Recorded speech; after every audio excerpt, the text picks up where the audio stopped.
New York Comic Con 2008 is coming. Head on over to the Jacob Javits Center April 18th to 20th and experience the largest pop culture event to take place on the East Coast. An enormous show floor plays host to top entertainment industry leaders showcasing the latest and greatest in comics, graphic novels, anime, manga, video games, toys, movies, television, and more. One of the most original and inventive writers in the comics medium, Grant Morrison, will be a guest of honor at this year's New York Comic Con, where he will greet and meet his many loyal fans. Grant is writer of such books as We 3, Doom Patrol, Animal Man, Batman, New X-Men, and All-Star Superman, and is working on DC's big event for 2008, Final Crisis. New York Comic Con gives attendees access to top entertainment industry talents, panels, and autograph sessions, as well as sneak peeks at upcoming television shows and motion pictures. Additional featured guests have been announced, including Charlie Adlard, Terry Brooks, Duncan Fegredo, Erwin Hazen, Tony Moore, Steve Niles, Sean Phillips, Eric Powell, Rick Remender, Leonard Starr, Dave Shelton, and Chris Weston. And with dedicated professional hours, New York Comic Con provides an ideal business setting for the major players in the worlds of comics, film, and television. Further information can be found at www.newyorkcomiccon.com. We thank New York Comic Con for sponsoring the show, and we hope to see you this year when you stop on by Podcast Arena. Comic Timing is a proud member of the Comics Podcast Network. Welcome to episode 60 of Comic Timing, a comics podcast devoted to the average comic book fan from the average comic book fan. Join in as a rotating panel of guests and myself, Ian Levinstein, discuss whatever comes to mind, time after time, here on Comic Timing. Well, it's time to answer the age-old question. Do superhero comics hate love? Lori alias Tamalo and Jay Ferguson alias Modern Lover join in with Brent and myself to discuss the topic. And you're damn right, there will be women in refrigerators in this episode. Here now, Comic Timing. Hey there, folks. My name's Ian Levinstein, and welcome to episode 60 of Comic Timing. Nice round number for you guys out there. And as always, joined by the co-host, not co-host, Brent Cassina, who hopefully his computer will not explode in the next 5 minutes. What's up, Brent? I just remembered something that we can't let Erica Hesse listen to this episode because I told her we'd bash her on it. Oh, damn it. Oh, well, okay. All right. Well, we'll make sure to be nice and quiet about it and, wait until the end. And plus, I doubt she's listening to this episode because the last time she was on the show, terrible things happened to her. That's true. That's true. She broke her ankle. Yeah, and get well soon, Erica, because, it's sort of bad that you're, missing the fun this weekend over at Big, sale. Big Pig. Yeah. Big Pig barbecue. Big Pig, exactly. Yeah, but, oh well. Get well soon, Erica, and hope you guys everybody enjoyed episode 59. All right, this episode we're also joined by, for the first time, Mr. Modern Lover, Jay Ferguson. What's going on, Jay? I don't know. Nothing much. Just here. Excellent. Well, it's better than you not being here. So, yay. So it would be. And also joined for the first time, a little preview, I guess, of what it's going to sound like on the Geek Speak Report co-host challenge once we get to where once number 6 is done. Lori Thomas, otherwise known as Tamalo on the forums. Hey, Lori. Hi, how you doing? Pretty good. Yourself? I'm good. Excellent. All right, so this episode's a nice, straightforward type little thing we're doing here about do superhero comics hate love. Now, I posted this topic back on September 20th, 2007. Okay? It has been that long since we've actually had a chance to get to this, and finally, we're recording here. We were gonna have Hannah. I am Hannah on the forums on this episode. However, she had to bow out due to personal reasons. Hope things are going well with her, and she'll definitely be on a later episode at a later time. That you can definitely guarantee. But for now, here's what the topic is. I'll read it off for you from the thread. Whenever a superhero has a chance for love, it almost always goes terribly wrong. When it does not, creators oftentimes complain they cannot do nearly as much with a character who is married than they could do with one who is single. Is this truth or simply looking for what is familiar over character growth and change? People fall in love and get married in real life, so why shouldn't comic book characters? What creators do you feel do love justice, and which ones have a vendetta against it? Similarly, what characters appear safe from the curse, and which ones wind up with the most dead girlfriends or lovers? Whether it be marriage or a simple relationship, it can be hard to have your significant other survive. We'll discuss whether or not comic book heroes Hate and Love, and I might even start a superhero comic books Hate and Love segment recurring on the show in the future, which I very well might if this goes well enough. Let's actually start off first with, I guess we'll start off with Lori first here. Straight up question, and we'll go from the more specific after this. Do you yourself feel superhero comics hate and love? No, I don't think so. There's issues, but I don't think that they hate it. Okay, well, what do you think some of those issues are? I don't know. I think that when we read our comic books and we see things like One More Day, Brand New Day, whatever, and everyone gets upset because Peter and Mary Jane aren't married anymore, or and then we look at Superman and Lois Lane, they've been married forever, and I don't know. It's something I've never really thought about as a female reader. It doesn't really bother me unless, of course, you've got something really horrible that happens. I think that with comic books, it's just sort of you read and enjoy the story. If it's my favorite characters of something really horrible, I mean, if they told me that, Superman and Lois Lane were going to be, broken up forever, and that, they would never ever bring them back in continuity, then I would have a problem, because I think that that's something that's just sort of a fixture. Right. But if it's a character that is B-level or whatever, I mean, I would be upset if Ollie and Dinah broke up. Mm-hmm. But if it was just a random relationship, Red Arrow and Hawk Girl, I could care less. Makes sense to me. Jay, what's your take on the whole thing? Yeah, I don't know. It is an interesting question. I think, I don't know, maybe hate's not the right word, but I think that there's definitely it can be hard to find a really good some really good relationships in some comics. I think if things don't happen to characters, then things can get stale. So sometimes people will try and do things that break up relationships and that sort of thing, which sometimes is the right decision and sometimes isn't. But can make it a little bit difficult, I think. Right. Wasn't it sort of a little bit of an easy way out sometimes, though, to just go with a long-standing relationship and go up to it and be like, you know what, we don't really need you anymore. Let's just start from scratch. Oh, definitely. But, I mean, I think there's things that sometimes when it has been done well, like I think it's like the death of Gwen Stacy, like maybe it was a little bit of a gimmick, but I think that they stayed true to that story, and I think it made the things that happened afterwards a lot more interesting to have that in the past.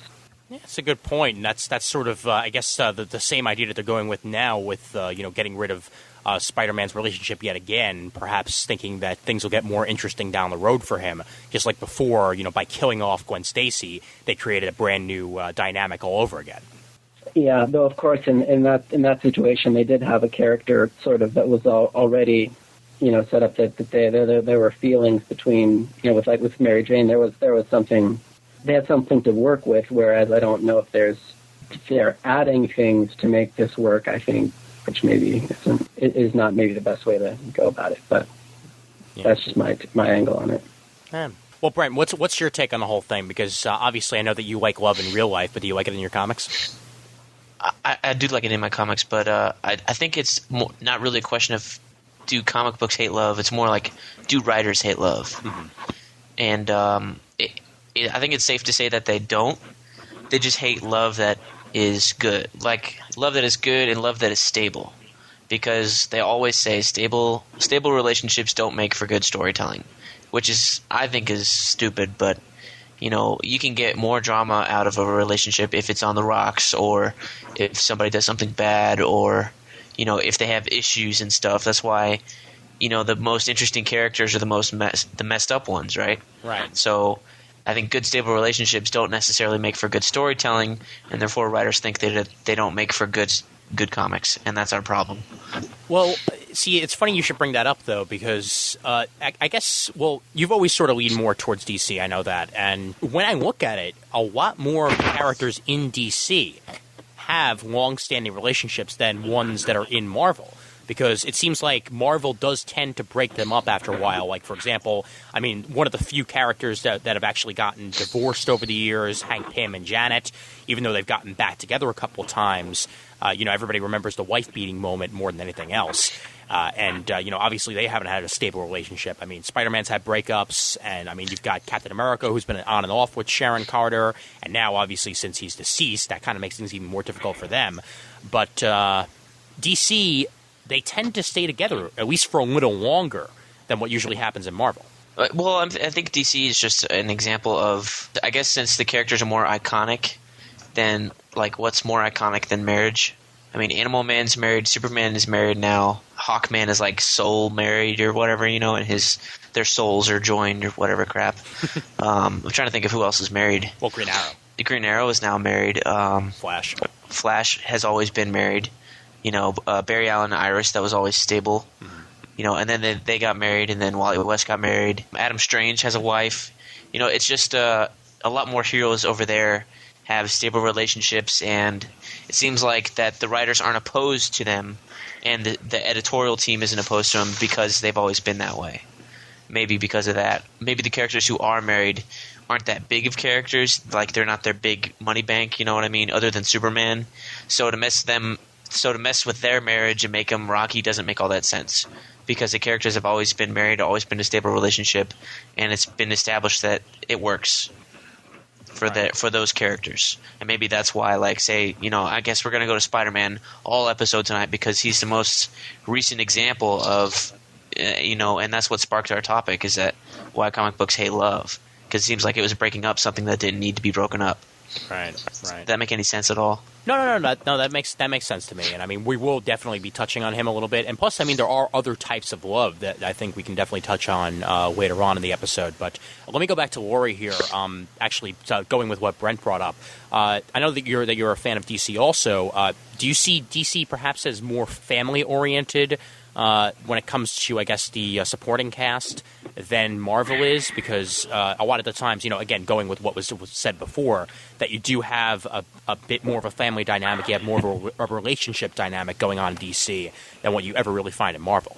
Well, I think that is true. I think that DC Comics has more of I'd actually call it a generational bond than a long-standing bond, because you look at the JSA, you look at the relationships. I mean, these are families. You've got the Green families, you've got the Batman family, you've got the Superman families. You've got people who have relationships that are very, very long lasted, and Marvel has very short-term relationships. I mean, Marvel does things where, like, when Black Panther and Storm got married. I mean, it wasn't something that we were anticipating and waiting on, like with Ollie and Dinah. We couldn't wait for them to get married. But with Black Panther and Storm, it was a story point. We know it's not going to last, and we don't care about it. Right. I mean, you had the wedding special with the dress and all that. That was nice. It was, pretty, but I don't care. I care about DC. I care about whether or not, they're going to, find Connor. I care about what's going to happen to these people. I think it's a generational, more based in fantasy, whereas Marvel is more of a reality check. It's more like everyday life. So is it that you're saying, in essence, that it's more of a fantasy, that there is more of a family relationship then? Because, I mean, if it is based in real life, I know plenty of people that are together for a really long time in real life, as opposed to, breaking up every 2 years, 3 years. I mean, there are long-standing relationships in real life as well. It's not just a fantasy world. Well, I understand that, but in my mind, I think that if we're talking the two companies, I think that with DC, you're just going to take it for granted that they're not going to break up. But with Marvel, you expect it any minute because it doesn't have the history. I mean, you have stories that are put together to move to the next story arc, but you don't feel a sense of, well, yeah, that's the way it's supposed to be. I'm not going to think about it. I'm just going to go into the story because, these people are in love. These people are going to be together. One of my favorite stories is in Fables, Mm-hmm. I mean, you've got Big B, you've got Snow White, and, you just know that they're going to be together. I mean, there was never a question. You don't worry about it. You know that 50 issues from now, they're still going to be together. Mm-hmm. But if it's Marvel, I mean, it could be anything, It's I understand there are long-term relationships. My grandparents were married for well over 50 years. That's fine. That's great. I love it. But with Marvel, I'm reading it for the story. I'm not looking to see, oh yeah, this family, this group, you know. Right. Jay, is that how you feel about it also, that you're more about the story and less about the family aspect when it comes to Marvel versus the family aspect of DC? Yeah, I don't know. I mean, like, I think maybe that it's, for me, it's more, maybe it's more both. It's more that way for both of the companies, because honestly, I think, though I know a lot of people hated it and thought it was terrible, like the Back in Black and One More Day sort of things, I really liked Straczynski's Spider-Man, like, just because of the, you know, just seeing the relationship of Peter and Mary Jane in those storylines, even though, you know, sometimes there wasn't, I didn't always necessarily like what was going on, but I liked it. That was what kept me enjoying it, is the way that those characters interacted, and that I thought that was, you know, a very good treatment of it. Though I would have to say, beyond that, maybe it is for a lot of the Marvel stuff, there's not those relationships that I feel as invested in. You can even say that, I mean, like, the only real family in the Marvel Universe is the Fantastic Four. I mean, they've always had that family aspect. That is the Fantastic Four to me. Like, I mean, that's especially exemplified by what we're seeing so far in Miller and Hitch's Fantastic Four, but we've seen it before then, even with Claremont's run and with Byrne's run before that, and in the early years of of Stan Lee and the very, very early years, obviously, because he's the one who created the character. You had a family aspect with the Fantastic Four. Even though they were a team, they were a family first. And that is the only real team I feel that way about in the Marvel Universe, because the Avengers definitely aren't a family. I mean, come on. I mean, look at them now. I mean, you've got the Mighty Avengers that barely stand each other, and they're sitting there in a Avengers Tower. And then you've got the new Avengers that are really only banded together because they're all on the same side of the law right now. It's not the right side of the law according to the rest of the Marvel Universe, but that's the only reason why they're really a team. I could guarantee you that if Wolverine were not on this team, he wouldn't give two craps about what was happening with Luke Cage and Iron Fist right now.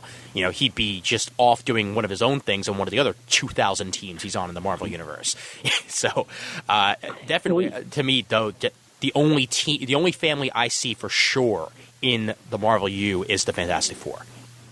Yeah, I mean, I think that's definitely true, because, I mean, if you look back to the very beginning of the Avengers, I mean, they lost a member in the first issue. I mean, like, there was I think it was the first or the second issue that, like, the Hulk left from there, and it's just, and I think that sort of set a pattern that, I mean, there was the team with Cap and Iron Man and a couple of those characters, and they stayed that way for a while, and then they put on and Thor, yeah, and then after that, then they lost a whole bunch of, they lost most of those characters, and then they put on, you know, Hawkeye and Scarlet Witch and that sort of thing. And I think the X-Men have been that way to a large extent as well. I mean, they teams that just sort of, they're always changing, and they don't have that stable background, which is really interesting and fun to read, and it's nice to know that things will change. But, you know, it's very different from the way the Fantastic Four or some of the other things that you think of.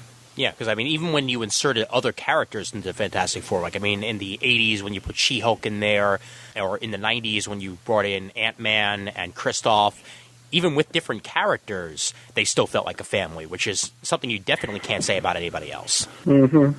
Brent, actually, let me ask you this. What characters do you feel are better off screwed?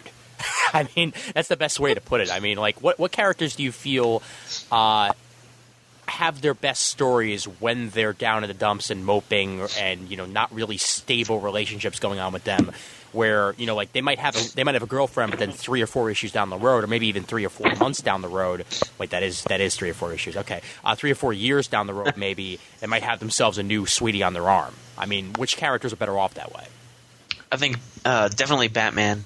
You know, he's just got to be pissed off all the time. Mm-hmm. So if his love life is in shambles, then he's going to be a better Batman. He's going to be more motivated to catch the crooks or whatever and knock their teeth out and, I don't know, just be all around badass. So I think if Batman were settled down, he'd have to retire. And he knows that, and that's why he doesn't get into any, like, long-term relationships, because he knows he can't. he's going to die doing this. And that's what's so cool and what's so tragic about that character. Trying to think of another one. I guess you could say Spider-Man. Well, I mean, obviously now, you know. Well, even before that, though, I mean, you know, some of the even before he got married was, you know, he was still going through relationship problems like nobody's business, and that made for a great soap opera. And then, so at the same time, he's worrying about some girl or the two girls he was having on the side. He was worrying about dodging Dr. Octopus's arms or something, you know. So, I mean, you could say that because of the classics, you know, he would be better off having relationship problems. Right. And is it sad that I actually kind of like Janet and Hank better when they're, you know, at each other's throats and, you know, the whole – I mean, come on. We know that it only happened once. The accidental hit as Yellow Jacket, and forever Hank Pym will forever be known as a wife beater because of that one damn thing. He'll always be known as a wife beater. But I love their story.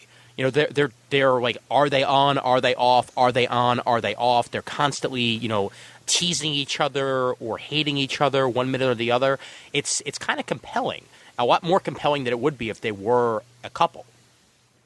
Well, it makes their story interesting. I mean, I certainly don't think that you're weird for liking that, you know, that they are fighting all the time. You know, the stuff with I don't remember if it was the New Avengers or I think it was Mighty Avengers, but there's some like word balloon or thought balloon that Bendis put in about you and Tigra, really, or something like that, and it was just hilarious. So I think there's a lot of like awkward moments that you can write with them because of that history. How could you not get with Tigra, though? I mean, come on, seriously. I guess Hank is going to start going to furry conventions dressed as a rabbit now. I mean, I don't know. Ooh. And all I could picture now is that episode of CSI where they had to go to that convention in Vegas. See, I was just thinking of Butters in the bear costume from the episode where Paris Hilton tries to buy him from his parents.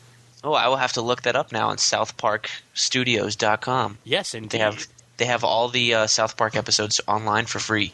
Yes, and they are not our sponsor.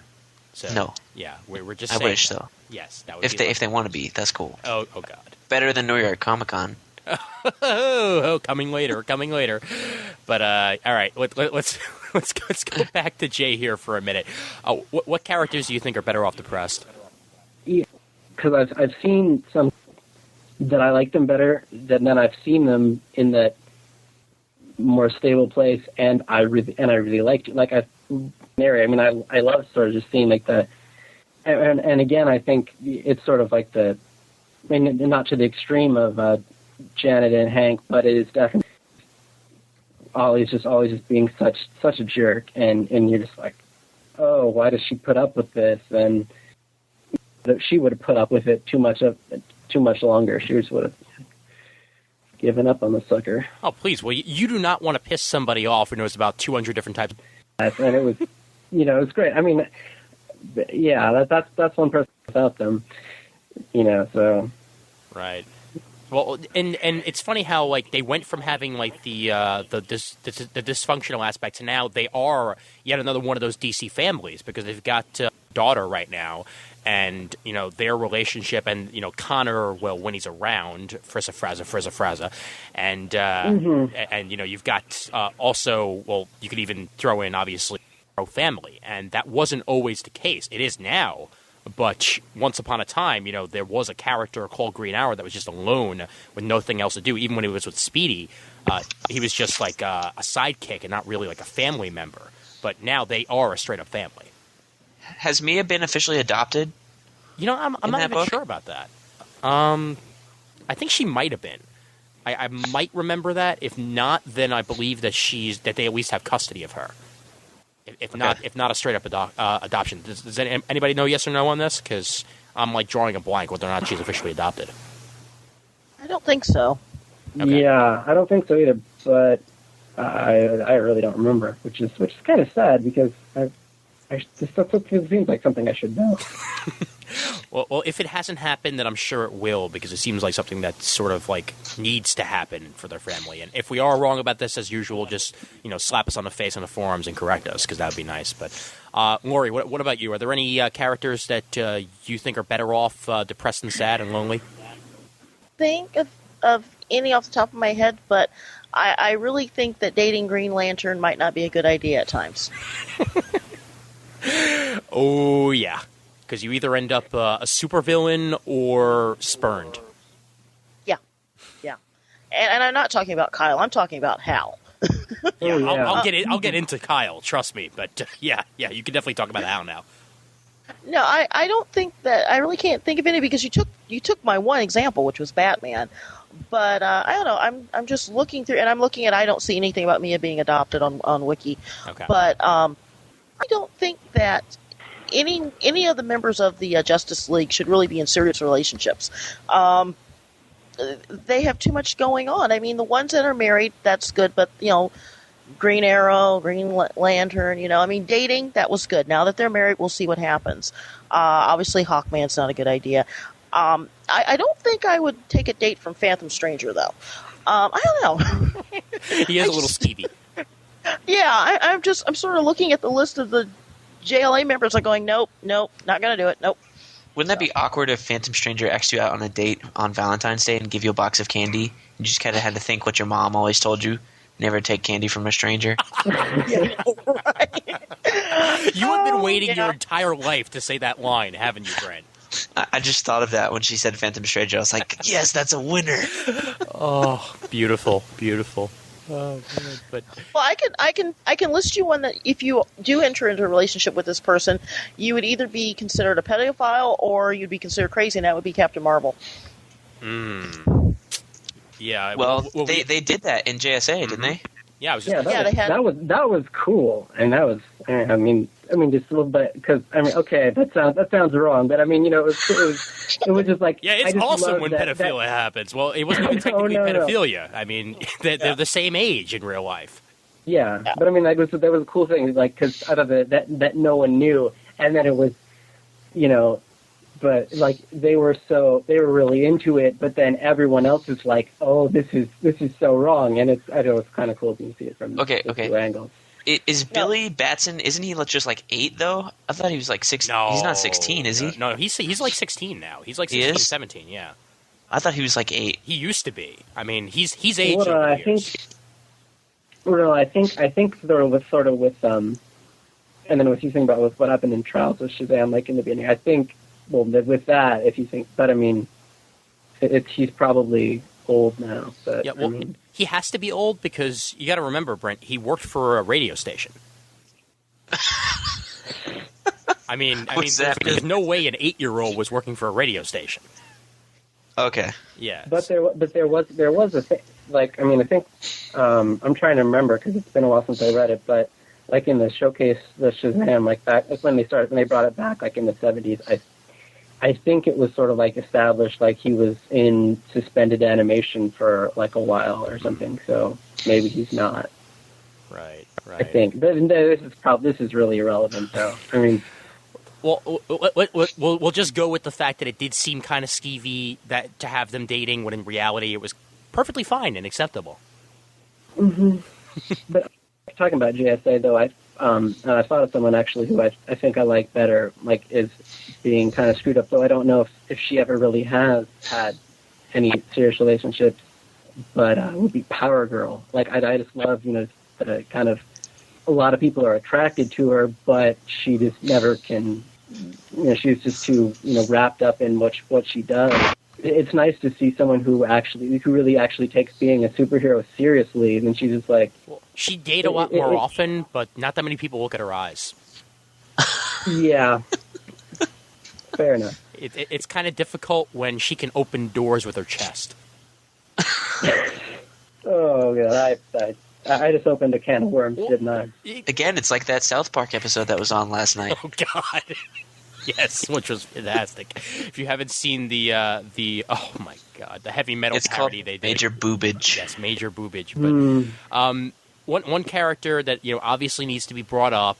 My favorite character, a man who I believe more people die on him a day than probably anybody. Kyle Rayner, who started off his superhero career in a lovely fashion of his girlfriend getting stuffed into a refrigerator. Like 3 issues in as Green Lantern. Yeah, that wasn't very pleasant. It's like, hey, I'm Green Lantern. Life is great. What's that smell? She seems like a nice girl. And then, of course, Donna dies on him, but this is after they broke up for silly reasons, I believe, if I remember correctly. Like, Donna was just She like, walked in on him doing a nude painting or something. oh, It's in the Baptism of Fire trade, well, that's just messed which up. is pretty good. So he's got Daryl Banks art, so go pick that up. I got that one. Okay.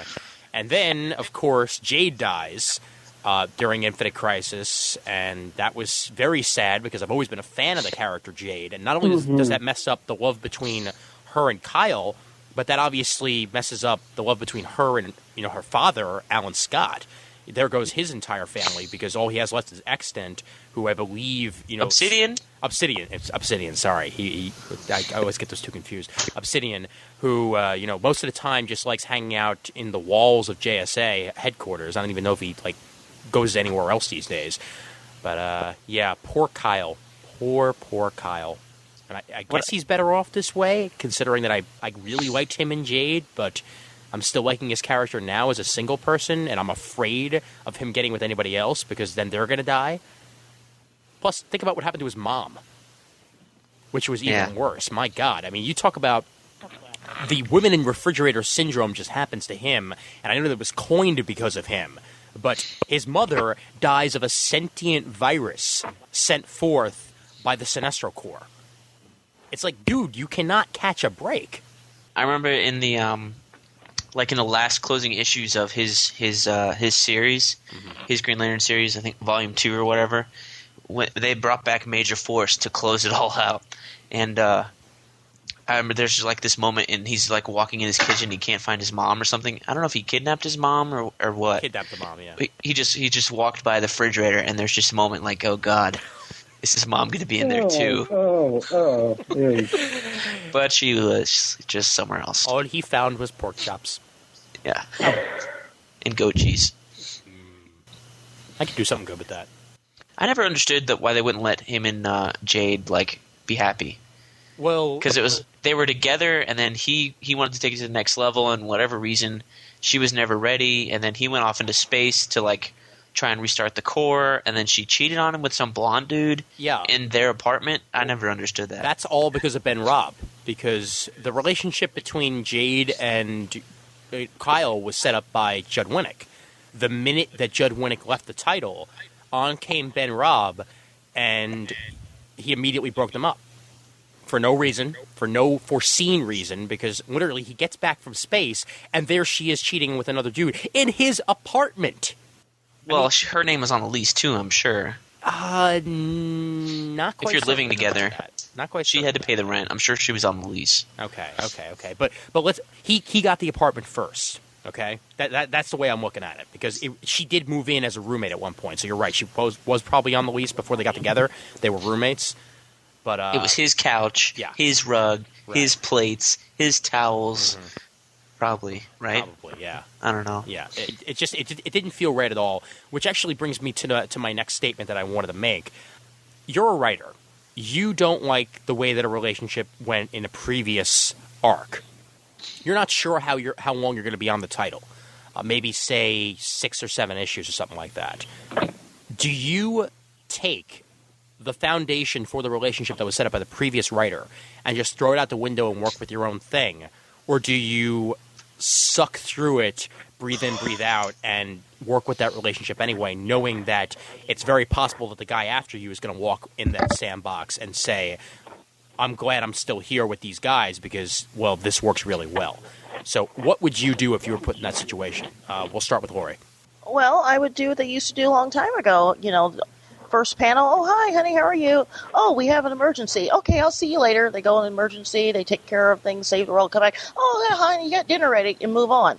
If you're stuck with a character in a relationship you don't like, I don't think it's your duty as a writer to screw it up. You're there to tell a story. I don't think that that's right. I think that if you know that if you're going to be on the book for several years, you can slowly introduce changes. But I don't think 3 issues in you're in the refrigerator. Right. I don't think that's right. I think that's fair. Yeah, it makes sense. To both well, plus writers. He had Kyle in space. Okay, he had Kyle in space, and then he still breaks them up. I mean, he did exactly what you said that you would do. I need to go off and find myself, or there's an adventure that I need to go on. I'll see you later. And he still breaks them up anyway in a one-issue situation where he was just back in space after that. It was like a shore leave issue, and he comes to find Jade cheating on him. He was on that title for a good long time, though. He wasn't just on for 6 issues. It was like 12 issues. That's it. Well, I think that the reason why he did that is that Kyle is the kind of character that he has to suffer more than Hal ever had to in order to make him likable. And I think that that's why they did that, is because, when Kyle was first introduced, I mean, not a lot of people were crazy about the character, and they thought, okay, if we can make him as depressed and as screwed up as we humanly can, people just might like him. And, and to a certain degree it worked. It's a matter of developing the character. I mean, having a catastrophe, having a major event happen to your character to make people feel sympathy for them, that's a way to get people in. Jay, what would you do in that situation if you're the writer who, say, is on, I guess, a maximum of 6 issues, maybe longer than that? I mean, do you grin and bear it, or do you say sorry to the relationship and cut the threads right there? If I thought it didn't make sense, maybe I might plant some seeds that someone else could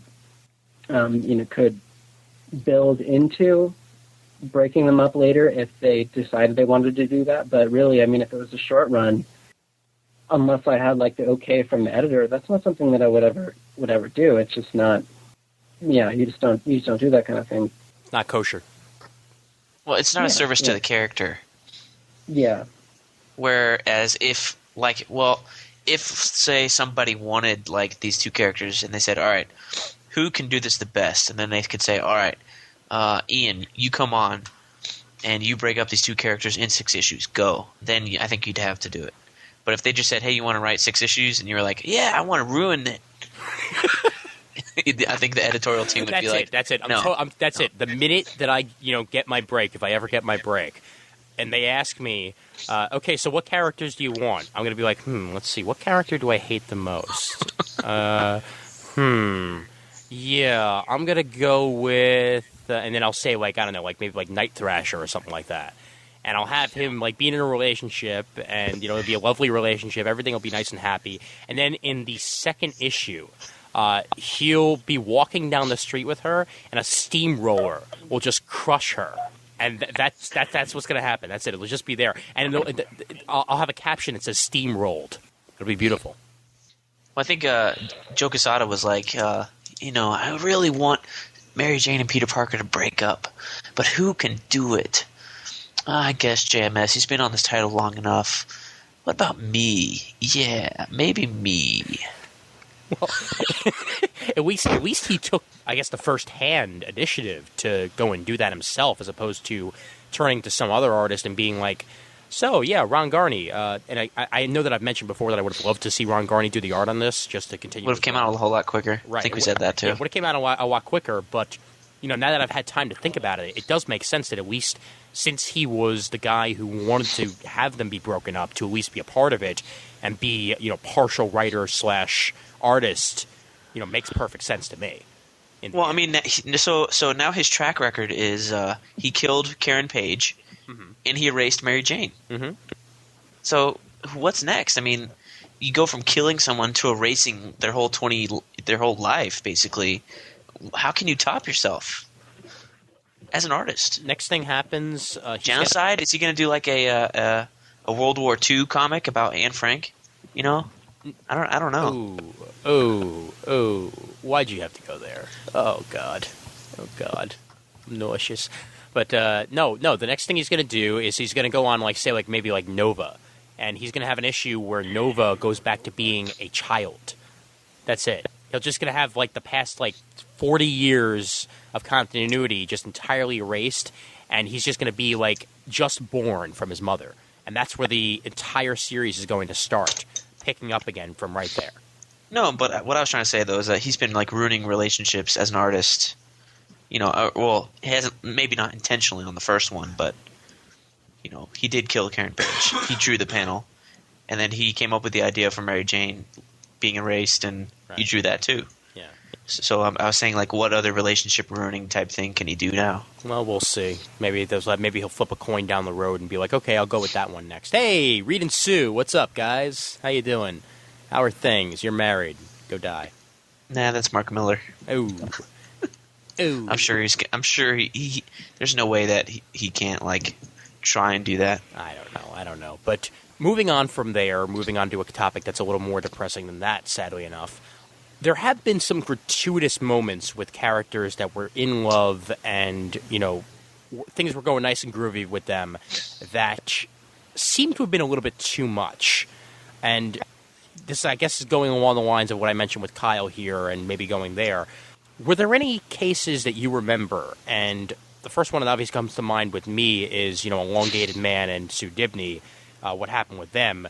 How, even to this day, I loved Identity Crisis, but it just felt like something that didn't need to be done. Like they were perfectly happy in their own corner. Why couldn't you just kept them there and just done something else? But are there any characters that you feel have been wronged over the years that can never be corrected because of either a death or something along those lines that you would have loved to just see never happen? And we'll start with Lori here. It's a good question. Every time I think of something, you take my answer. That's why you're going first. Yes, of course. Well, if you're going to talk about Identity Crisis, you might as well talk about the Adam and Jean Loring. Right. I mean, she literally was nuts. I mean, the relationship ended in divorce, and she obviously wanted Ray back. And instead of asking nice, like most people would, she decides that she's gonna, cause some problems to make him care for her again. And the fact that he just couldn't take what she did, I mean, it wrecked his life. I mean, we're seeing that now in Countdown. I think that relationships, when they don't work and you have one person go psycho, that's pretty much going to affect everything around them for years to come. And we've seen that happen with Ray. Oh, yeah. Brent? If we're talking about Identity Crisis, I can say that I really don't. It didn't matter to me that Sue Dibney died because I didn't know who she was until that comic came out. Right. Up until then, I don't know if I knew who Elongated Man was, but I knew he was just DC had another stretchy guy other than Plastic Man, and I thought he was the ripoff. I was just like, that guy must be lame because Plastic Man is so funny when he's written by Grant Morrison. So I mean, nobody made me care about Ralph until that book. So, and I'm sure it was that way for a lot of people. But as for something that I wish I could have never have seen or read, I'm just going to go back to a BK's Bullets I did recently on Alias, and the couple times where they showed Jessica Jones doing it doggy style on panel, Luke Cage and Scott Lang. No, thank you. I would wish I could have skipped those pages. Yeah. Hey, man, you asked. I mean, Yeah. No, I asked, and now I'm having flashbacks to reading that for the first time, and I'm like, God damn! That's called taking advantage of the Max line a little bit too much. What was the first line of that comic? Fuck. Yeah. Just because he could. All right, Jay, let's go to you. Really good though. Oh, jeez. I don't know. That's because I don't know. Like the only things that really like leap to mind are the Identity Crisis, like you said, and maybe like the death of Gwen Stacy. But I think in both of those cases, I don't know. Like it doesn't bother me that much. But yeah, I think probably like the death of Jade. I think because I don't know. Because first of all, because like I don't know. I think I have a thing for green women, but but I mean, besides that, I think it's sort of like I think it would sort of have been nice to for that to work out, and I don't know. It's not as bad as like with Sue, because really I don't know, any way they could bring Sue back, it would be pretty hard to swallow, I think, just being a person, whereas bringing Jade back there's probably ways they could do it. Wouldn't feel too weird. I mean, within the established rules of the universe, but still, I think that's probably the one that bothers me most, because I think that I think that was a relationship that really worked, and I'm not sure how many other with the exception of maybe of Kyle and Donna. I don't think that's probably one of the of the few that actually made a lot of sense. Out of curiosity, are you reading Batman and the Outsiders? I am not. No. Okay. You mind if I give a slight spoiler here? It might not even be a spoiler because they haven't really given it away yet from the issues that I've read. But you mentioned that there might not really be a way to bring Sue back. But from what they've been showing here in the last couple of issues of Batman and the Outsiders, we might very well have Sue and Mr. Elongated Man himself back in one form or another as ghost detectives. Oh well, that would be okay. I mean, like that was sort of like kind of foreshadowed this. I think they should stay in Gunhawk's body in his girlfriend's body because I love them from the Night Quest run. So just seeing them back was kind of like, ooh, I know who they are. Yeah, you were the only one who remembered because I had no idea who those people were. Well, like those 2 issues that they were in that run were like they were in my first bundle of comics, which was basically like all Night Quest. Like there was like 6 Night Quest issues, and then like the one where Bruce Wayne takes the mantle back. So like out of 7, I guess they're in 2. Mm-hmm. So it had a big impact. I was like, this guy is weird, or he likes guns. I don't know. Well, I'm going to mention a couple here that I'm actually kind of surprised hasn't been mentioned yet, but it might be because they sort of go under the radar a little bit. But how about Connor and Wonder Girl? I mean, the Superboy Wonder Girl relationship. As a fan of Young Justice, who grew up with Young Justice, who watched the characters evolve and grow from Young Justice into Teen Titans, and I watched the seeds of the relationship between Wonder Girl and Superboy were first planted in Young Justice, and then obviously they bloomed in Teen Titans. And watching Connor die the way he did, and leaving Cassie just empty inside after that for a while, was kind of hard to see and depressed me a little bit too much. And since I was such a huge fan of these characters from the first moment I even laid eyes on DC, if I could change time, and I'd go back and I'd change that, because that was devastating for me. I mean, just watching that character die and watching that relationship that could have gone so far die before it ever really had a chance to excel and advance was just kind of depressing. So there you go. That's stupid legal issues. Yeah. They couldn't have just called him Connor from now on. Come on, man. They'll never admit to that being the reason behind it, too. Probably not until it's over. Right. Let's actually go from relationship love to regular old family love, because there have been some depressing moments in... this is going to be a really depressing episode, period. But, there have been a bunch of relatives and... sons and daughters and adopted sons and adoptive daughters and cousins and uncles and aunts and roommates who have died over the years. That the roommate has absolutely nothing to do with anybody, but what are you going to do? Sorry, Spaceballs reference. That have died over the years in the comics. And this is a little bit different, obviously, because, these sort of things do sometimes give a character their motivation, but... other times, they just sort of come out of left field and nothing really comes of it. And I'll obviously mention, Connor Hawke. You just can't be named Connor in the DC universe, because you're just going to end up either brain dead or dead. I don't know. There just seem to be sometimes relationships between characters that are severed, either because of death or because of other reasons, that are family reasons and not, relationship reasons, that I don't really see a point to. And do superhero comics also hate family love? I mean, does that occur? And I know that most of the answer has been answered here, but I'm going to put that out there also. I mean, Brett, do they hate family love as much as they hate relationship love? I don't know. It's probably just because everybody has so much more family than they do significant others, that when you need somebody to kill off, Tim Drake's dad, Tim Drake's girlfriend, Tim Drake's best friend. Tim Drake's dog. Tim Drake's cat. Tim Drake's mom. His stepmom's not in the picture anymore. I don't know what happened to her. I don't know if she died or whatnot. She probably died. If you're related to Tim Drake, you're dead. I'm sorry.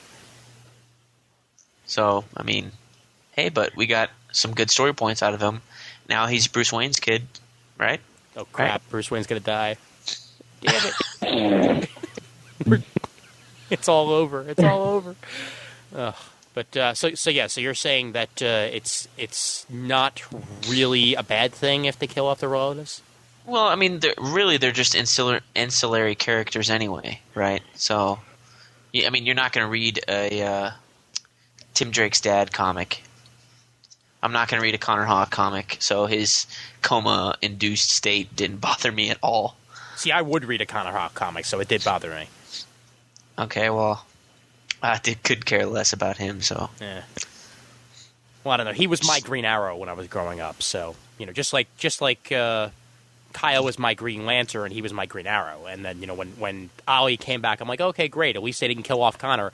Oh crap! I should have never said that. But then he kind of almost died when Kevin Smith wrote it, right?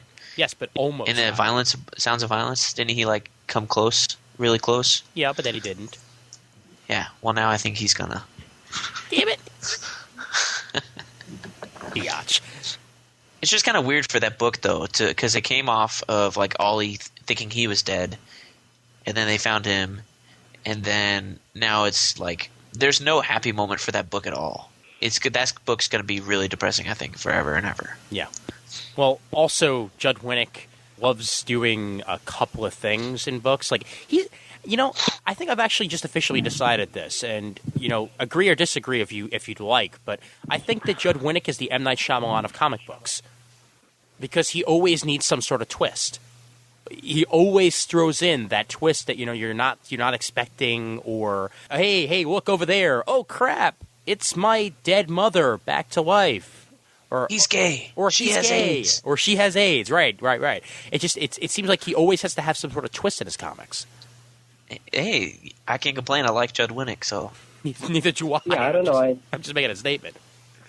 Yeah, I don't know, Mick. I think that probably really the only time that it's ever come across to me like that was the AIDS thing in Green Arrow. I think it was just maybe the only time that it really did bother me, just because that sort of, I don't know, and then it wasn't even that, just and then she sort of seemed to be acting kind of out of character, going up in front of the whole school and talking about it and whatever, that kind of thing, and that really did bother me. But I think most of the other stuff, it was oh, I can see that, it makes sense, and it doesn't, and even that wasn't it wasn't too bad, because it sort of makes sense. Well, yeah, she was a hooker, these things happen, it doesn't. Did he have to do it? No, but did at least he did something that made sense instead of something that didn't. Well, did he have to do it directly after he introduced Kyle Rayner's assistant character in that book? No, it wasn't directly after. Well, he was in the first couple of issues, I think he's in that Baptism of Fire trade when it's not written by Judd Winnick. Oh, okay, all right. I think he was in there for a good long time. Okay, all right. Then I retract that. He did, however, beat him up. Yeah, but I can't blame Judd Winnick for doing all these gay AIDS twists. I don't know if anybody's read his autobiographical graphic novel, Pedro and Me. Have anybody read that? Snippets here and there, but never the full thing.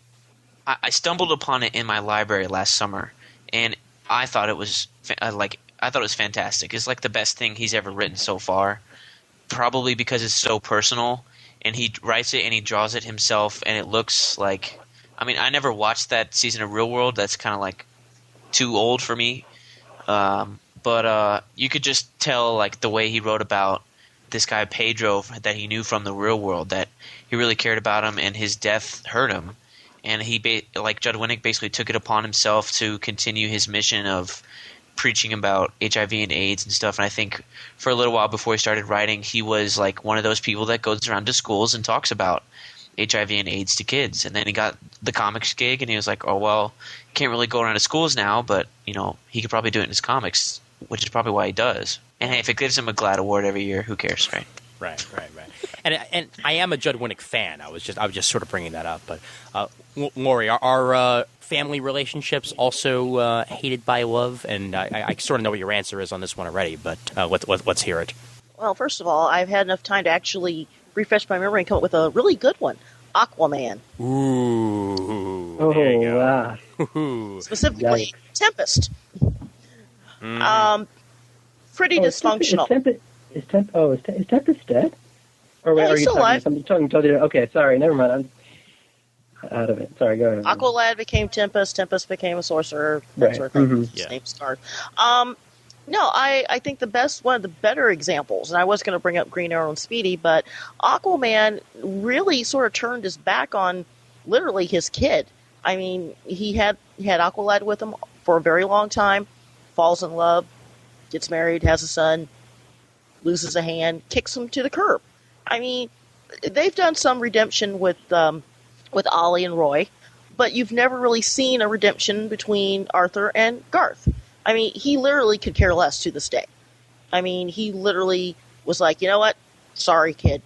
And I think that that's very, very sad because throughout history, they've always tried to have a main superhero and a sidekick. Poor Garth has never really, truly, been happy. I mean, he met Tula, he fell in love, she died, he was shunned. I mean, he's been screwed from day one. And I think that as far as family relationships are concerned, if anyone needs to be taken to task, it's Aquaman. Well, where is Garth right now, out of curiosity? Because last I checked, he was still sort of MIA after Infinite Crisis, but I don't know if he ever came back. He never really came back. Haven't really heard or seen anything since about that time, so I'm not sure where he's at. I do know that it is a character they don't use a lot these days, but I don't know. I'm looking it up right now just to see whether or not they actually say where he is now. But let's see. 1 year later, okay, he had something about it. Let's see. All right, yeah. 1 year later, solicitations for Aquaman, Sword of Atlantis number 51, reveal that Tempest will try to help Arthur recover the Trident of Poseidon. Tempest was found by Cal Durham and the people of Sub Diego, in issue number 50, amnesiac and unable to process water into oxygen, with a post-hypnotic suggestion warning Arthur and Orin on the upcoming fight with their nemesis, Isatok the Narwhal. Wow. Isatok the Narwhal. I'm sorry. I just can't stop laughing right now. Where is the Narwhal? Happy Narwhal. Freakazoid right there. For the time being, he seems to have lost the ability to process water and any mystical abilities. He has been portrayed in other DC comics as having regained his abilities. Just like, one comic has Aquaman back to being normal, the other one still has the old Aquaman, so who knows. In the events of 51 to 57, Garth encountered Black Manta, who belittles him yet spares his life as a nod to the cripple he has become. As Manta attempts to murder Arthur and Cal Durham, Garth destroys the Manta Men's ion cannon and thwarts Manta's plans. Deeply distressed about his physical condition and fearing the fates of Dolphin and Curtian, Garth is introduced to a sorceress named Leia, who leads him to a spacecraft she'd use to transport herself from a mystical city where the young mage might find the answers to his troubles. In issue 56, he boards the ship and leaves in search of his family. So that's what happened to Garth, if you could understand half of that. That just sounds kind of convoluted. Yeah. So he's on another world right now trying to find, Dolphin and the rest of them?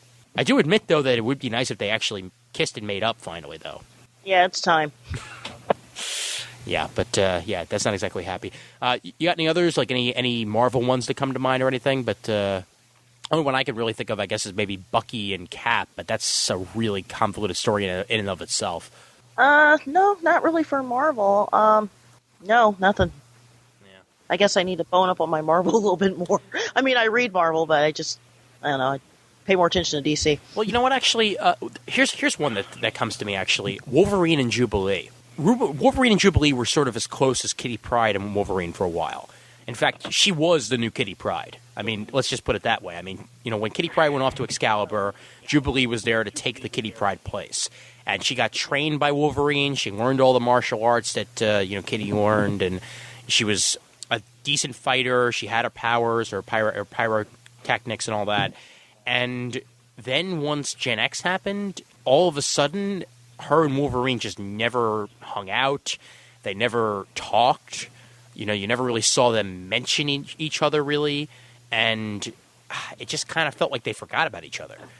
And even in, like, most recent appearances, like after M-Day, where Jubilee lost her powers, I believe there was maybe one moment where Wolverine and Jubilee talked, and that was it. And you'd think that they would have been, like, immediately in contact with each other, trying to help each other out, but not going to happen. So that feels forced and sort of forgetful to me. Mm-hmm. All right, well, let's move on from there, I guess. Marriage, in and of itself. It's happened in DC a lot. Hasn't really happened that much in Marvel. How different is a marriage in comic books to a long-going relationship? Like, for instance, a lot of relationships just stay long-going and they don't actually get to the marriage phase in comic books. Is it that much of a difference between a long-distance relationship, a long relationship and the marriage, or is the marriage that final step that they just eventually have to take or just break them up? I don't know. I think it's because comics probably have like this, they have that sliding time scale where either time moves or it doesn't. If the characters are just dating forever, you could just say, well, in the world, only 3 months have passed. When really it's like 30 years or whatever. I don't know. I think it just depends on what has been done with the characters and the writing and stuff. If there's been a whole lot that's been done with it, then I guess you would have to say, okay, well, what can we do next? And either it's one of those two options. Whereas if it's just new characters, then you certainly have a whole lot. You have a longer time to play with it. Like I couldn't see Peter Parker dating one of these girls in his books now and then getting married to him anytime soon, because the readers have been like, well, she's only been in the book 36 issues, and then the editors can throw back at you, yes, but that's a whole year of Peter's life, and he wants to do this, and all. I don't know. So, she may have been in 36 issues, but she was only in like 20 panels. I don't know. You know what I mean? Right. It just depends. Well, could you see maybe perhaps the Thing finally getting married somewhere down the road? To who, though? Well, of course. I mean, the only woman that continues to date him over and over again. I don't know. I mean, he banged some hot teacher or something in the last issue of Fantastic Four, or at least he said so. I don't know how. Right. Well, Dan Slott was actually going to marry them if the series had continued. He mentioned this actually at Comic Book Club when he was there, that if the series would have continued, the Thing finally would have gotten married to why am I blanking on her name? Damn it. Alicia Masters. Alicia Masters, yeah. Would have finally got married to Alicia Masters, but because the series got canceled, that never happened. He even wrote a song that the Thing was going to sing to Alicia in order to woo her and get her hand in marriage. But obviously that never happened because people didn't pull his thing. That would have been okay with me, probably because that just seems like such a sweet relationship. Here you have this guy who looks terrible, not something anybody would really want to date. And then you have this girl who's blind, and also she's kind of like an outcast herself because I guess nobody really wants to deal with a blind person or something when you're just starting to date somebody. Yeah. So just the dynamic that was established there in the books and stuff probably was just so sweet that I would have been okay with that. And I can't recall them ever having that many huge breakups. I mean, I know they're broken up now, but it just doesn't seem as large as of a relationship in comics. Mm-hmm. So I guess that's why I would have been okay with it. Yeah, I mean the only other breakup I can think of that happened recently was Justice and Firestar, who had literally been together for forever. It felt like, and after the events of I believe it was actually Civil War, where they finally decided to break up because she didn't want to register, so she just gave up her identity, and at the same time just realized that she couldn't be with Justice anymore, so they finally split off. I mean that you lost me there. Oh. I know who Justice is because I'm reading Initiative, but who? Firestar. Yeah, who? Okay, you never saw Spider-Man and His Amazing Friends? Yeah, I saw that. Firestar. I thought she was just a cartoon. No. No? No. Who? Yeah, who? One of the founding members of the New Warriors. Yeah, who? Yeah, exactly. All right, fine. You're showing your age there. All right, but I know. yeah, no, they're the only ones that broke up recently, and obviously Brent doesn't know that they exist. So it's fine. It's perfect. It's good. Does anybody else remember this happening, or am I just the only one that remembered it occurring? Kind of remember it a little bit, but I'm kind of fuzzy on the details. Okay. Yeah, I don't know what book would that have been in. I don't know. Let me see. I think it was actually in the Choosing Sides mini. Oh, excuse me, not mini. One shot that came out during Civil War. Oh, well, then that probably means because I probably didn't read that. So that probably would have. Is that the one with Howard the Duck on the cover? Might have been. Yeah. No. Yeah, probably. Yeah. Was And it? I don't remember anything there's- like that in there, though. And there was, 87 offshoots from Civil War? We can't read them all. Oh yeah. No, I know. In fact, I didn't read them all either. This just happened to be the one because I actually saw specifically that Justice and Firestar were going to be in it. So that's the only reason why I remember it. So you went, ooh, and grabbed it, Yes. did you? Yes. Well, I actually own the issue, I think, somewhere, because I did buy every single issue of Civil War. I haven't read them. Okay, and now I yet again need to look up at Wikipedia just to make sure that was actually the one. Let's see. All right, next MegaCon, I'm going to buy you some issues of Firestar. Just because you went, ooh. I'll go you one better. I will find the DVD of the TV series. Ooh, nice. There you go. Watch some nice 80s cheese. Hey, that was some good stuff. Oh, yeah. No, I know. It's just, when you look back on it now, everything from that era is just sort of cheesy, but it's fun. It's good stuff. I did see one episode of that show, and they had like some radio wave guy, or he turned into like 2D man, and it was like really crappy animation.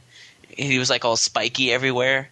That was really weird. I was like, this cartoon sucks. You need to see the one with Arcade. That's fun. I just remember that's like the only full episode I've seen, and I was like, wow, this is really lame. All right, let's move on to you, Jay. Is marriage the last step to you also, or are long-standing relationships okay? Yeah, it can be hard to a writer or even just from a company standpoint for them to say, "Oh, make that step," because it is. I mean, like as we found, I think that it's a lot harder to go back on that. If you really feel like you need to, then it is on like a long-standing relationship. You can just sort of have them break up and whatever. Whereas when you try and like break up a marriage, it gets a little bit messy. Yeah, I mean, I think that maybe they should be able to do that more, but they should be careful and not just if you don't have everybody go get married for no reason, but sometimes there are certain characters with which it makes sense, and you should not mess around with it if they really want to do it. So in other words, if the right creator creates the right relationship and it feels like it's going to last long, then just go ahead and tie the knot. Yeah, and I think that sort of, and it has to do with also with the character too, like because I think something with like say Spider-Man, I think it really made sense just because of it's always about about the responsibility and that sort of thing, and I think it's like that it I think it made sense from a character standpoint and way back in the day, but I don't, and there's some characters that I'm like I'm looking at them, I'm like I don't see it ever ever becoming. I can see why they wouldn't. And all right, and let's pass it over to Lori here. Marriage last step for you, or is long term? I keep saying long distance. Long term relationship good. I think that a long-term relationship is better. I think when you marry characters, you sometimes don't know what you're walking into. And my example is Scarlet Witch and Vision. I think that those two should have never married. It basically wrecked the Avengers for a very long time on many levels, and we're still seeing that today. The fact that they actually had her marrying a robot is wrong in the first place. And the fact that what about Red Tornado? Crazy. Well, that's a little different because Red Tornado has always sort of understood the boundaries, whereas I think the Vision, I think he was infatuated with her. I don't think he was actually ever in love with her. And the fact that she was crazy from day one and she couldn't control her magic, I think that the two of them, when they got married, caused so many problems with the Avengers, even though they eventually got the Avengers' blessing. I think that it was, for years, it was like, oh, there's Scarlet Witch, oh, there's Vision. And, it just really was a very dramatic thing within the Marvel Universe. And the problems, I mean, Chaos Magic, House of M, and all this sort of stuff, it's just, for them, it was a bad idea. It really was a bad idea. And I think that as far as marriages are concerned, I think that, again, going back to my early example, Black Panther and Storm, that isn't going to last. Luke Cage and, was it Jessica Jones? Yeah, Jessica Jones. Right. That's not going to last. I mean, I would rather not see Luke Cage married to anybody. I think that if you marry the characters and you intend for them to be very, very long term, you need to have it where the reader understands that they were meant to be together, not forced together. And I think that's my problem with a lot of the Marvel marriages. I mean, Sue and Reed, they were meant to be together. We know they're going to be together. Mm-hmm. Peter and Mary Jane, I like them being married. I'm upset that they're no longer married, but it's nothing that's, I didn't, throw my copy, across the room. I actually threw it on the floor.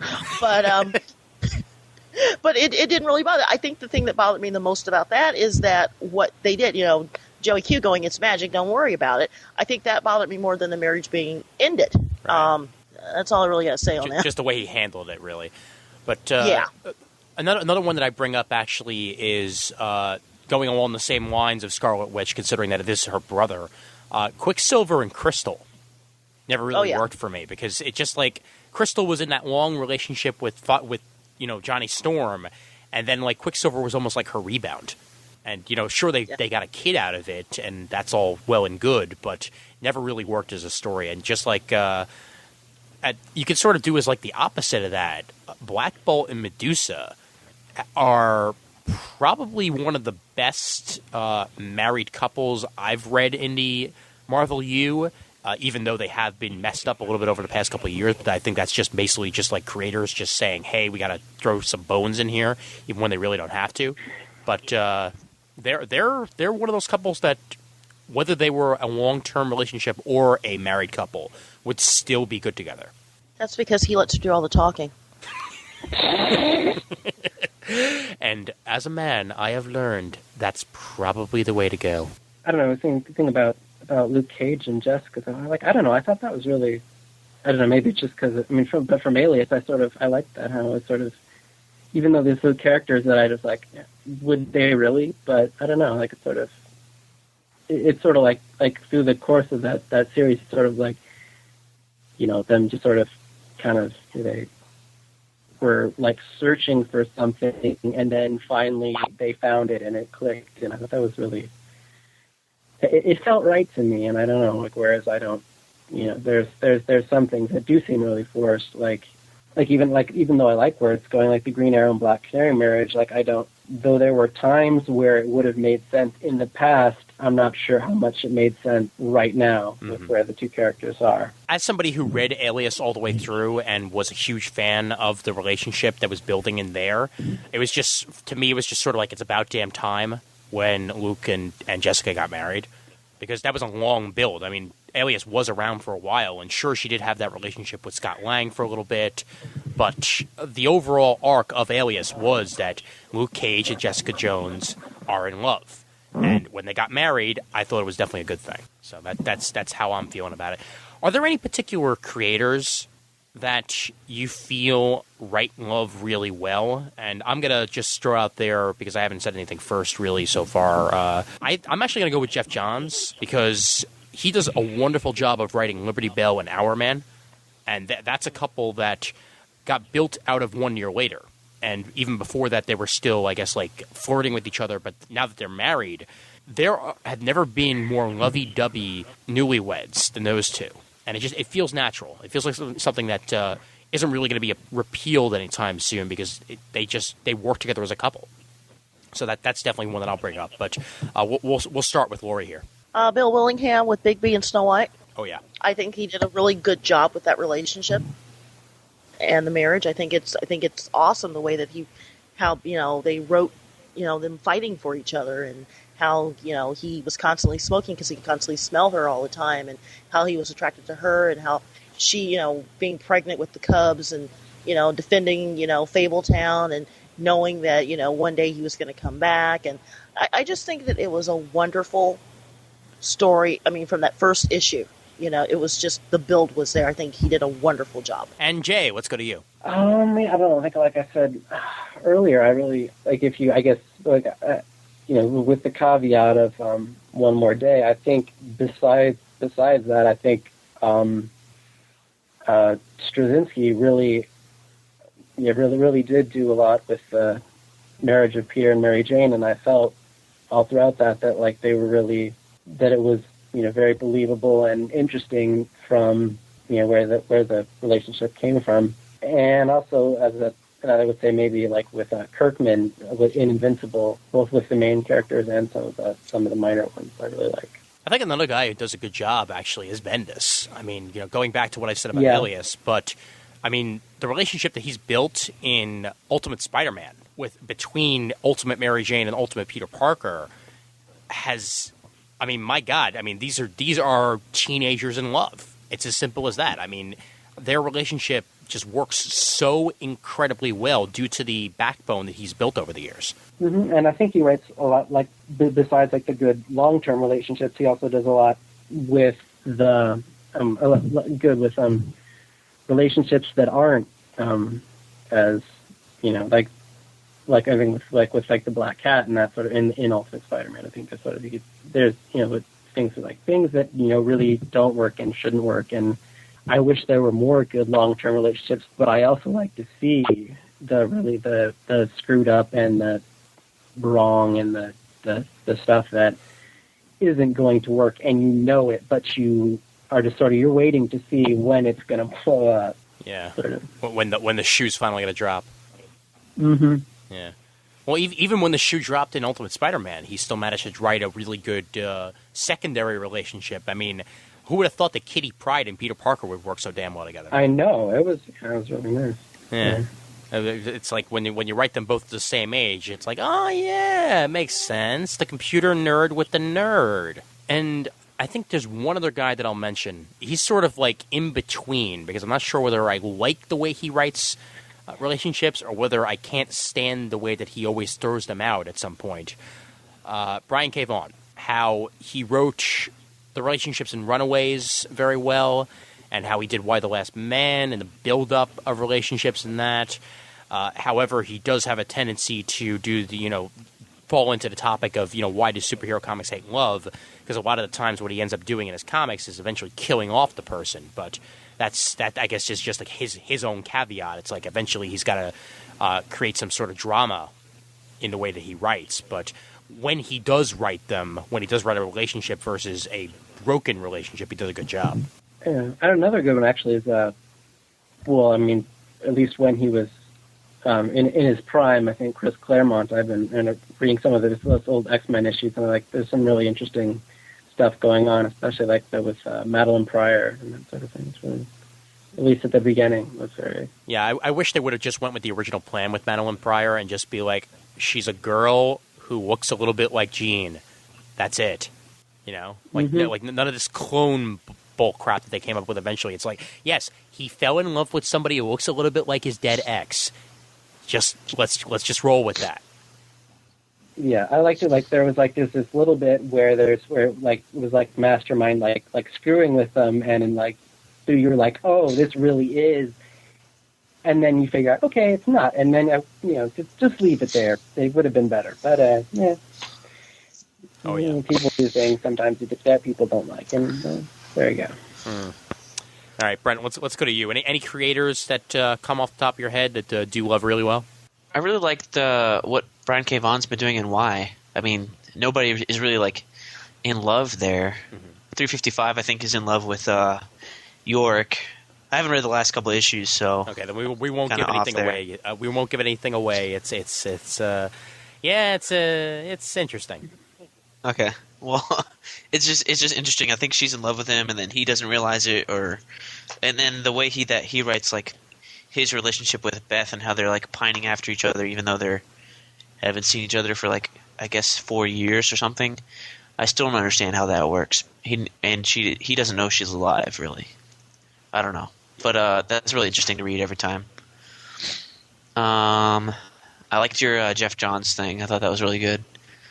I think he does a good job. He's just an all-around good writer, I think. Oh yeah, definitely.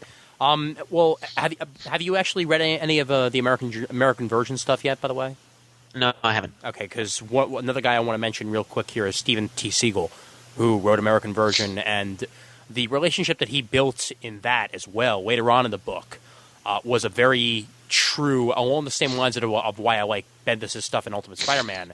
It felt like the type of teenage relationship, or at least young adult relationship that would work in the real world, not just in a comic.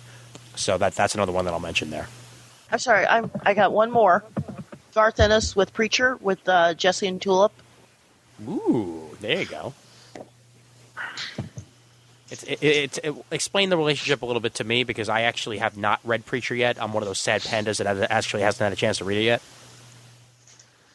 Well, basically, you've got this couple who they've been together, they separated, they got back together, and he is determined to do what he needs to do.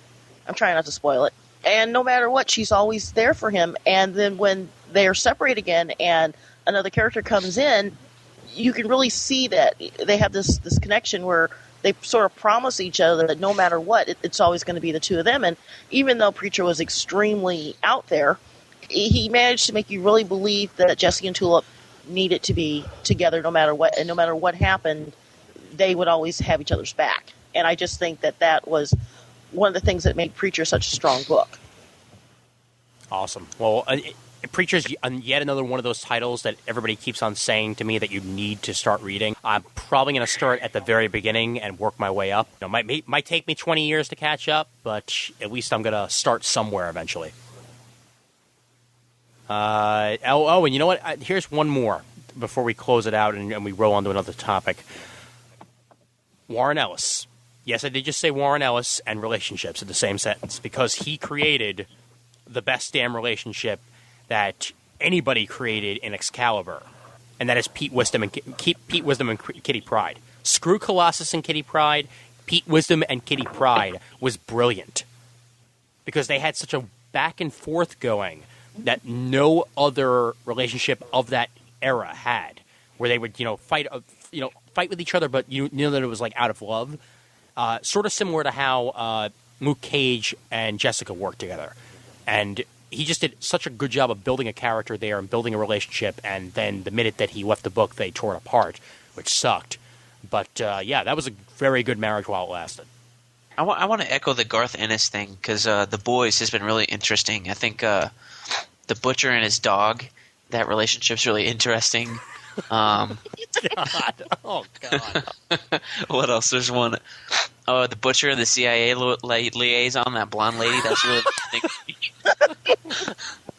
But Wee Huey and that Supergirl or whatever her name is. That's really a sweet thing going on right now. See, that's an actual real relationship, as opposed to the other two that you mentioned, which were absolutely bullshit. Yeah. And why don't we just mention, since we're talking about Gareth Ennis? Oh, yes, the relationship between Punisher and his guns. Yes. There's a lot of love in the room. There is. Oh, yeah, dear. Dating Frank Castle, that would be interesting. Who would actually date Frank Castle, other than maybe like Black Widow? Tigra? Yeah, because Tigra dates everybody. Oh. Or She-Hulk. She-Hulk, you might. I did not have sex with Juggernaut. Did she or didn't she? She did, thanks to Chuck Austin. Okay. Yeah, Chuck Austin had an issue where She-Hulk was defending Juggernaut in court, and her and Juggernaut did sex. Did sex? I like the way you put that. Thank you. And Did you read the issue? I forget which one it was, where she's sort of propositioning Wolverine. He says, "No, thank you. I don't want sloppy seconds." Yes. Yes. Yeah. Well, I think my favorite one was when we found out that it actually wasn't She-Hulk that slept with Juggernaut. It was actually her double from the other Earth, which you learned out later in Dan Slott's run in this last issue. And She-Hulk's exact reaction was, "Thank you, God." Finally, I know. All right, but I was hoping you weren't going to say it was Jen Walters, because that would have hurt a girl. Oh. Ow. I'm in pain. Well, there's oftentimes also I'm going to touch on B characters a little bit before we wrap things up and go on to the forum comments. relationships between B characters can sometimes be a little more interesting than the actual relationships between the main character.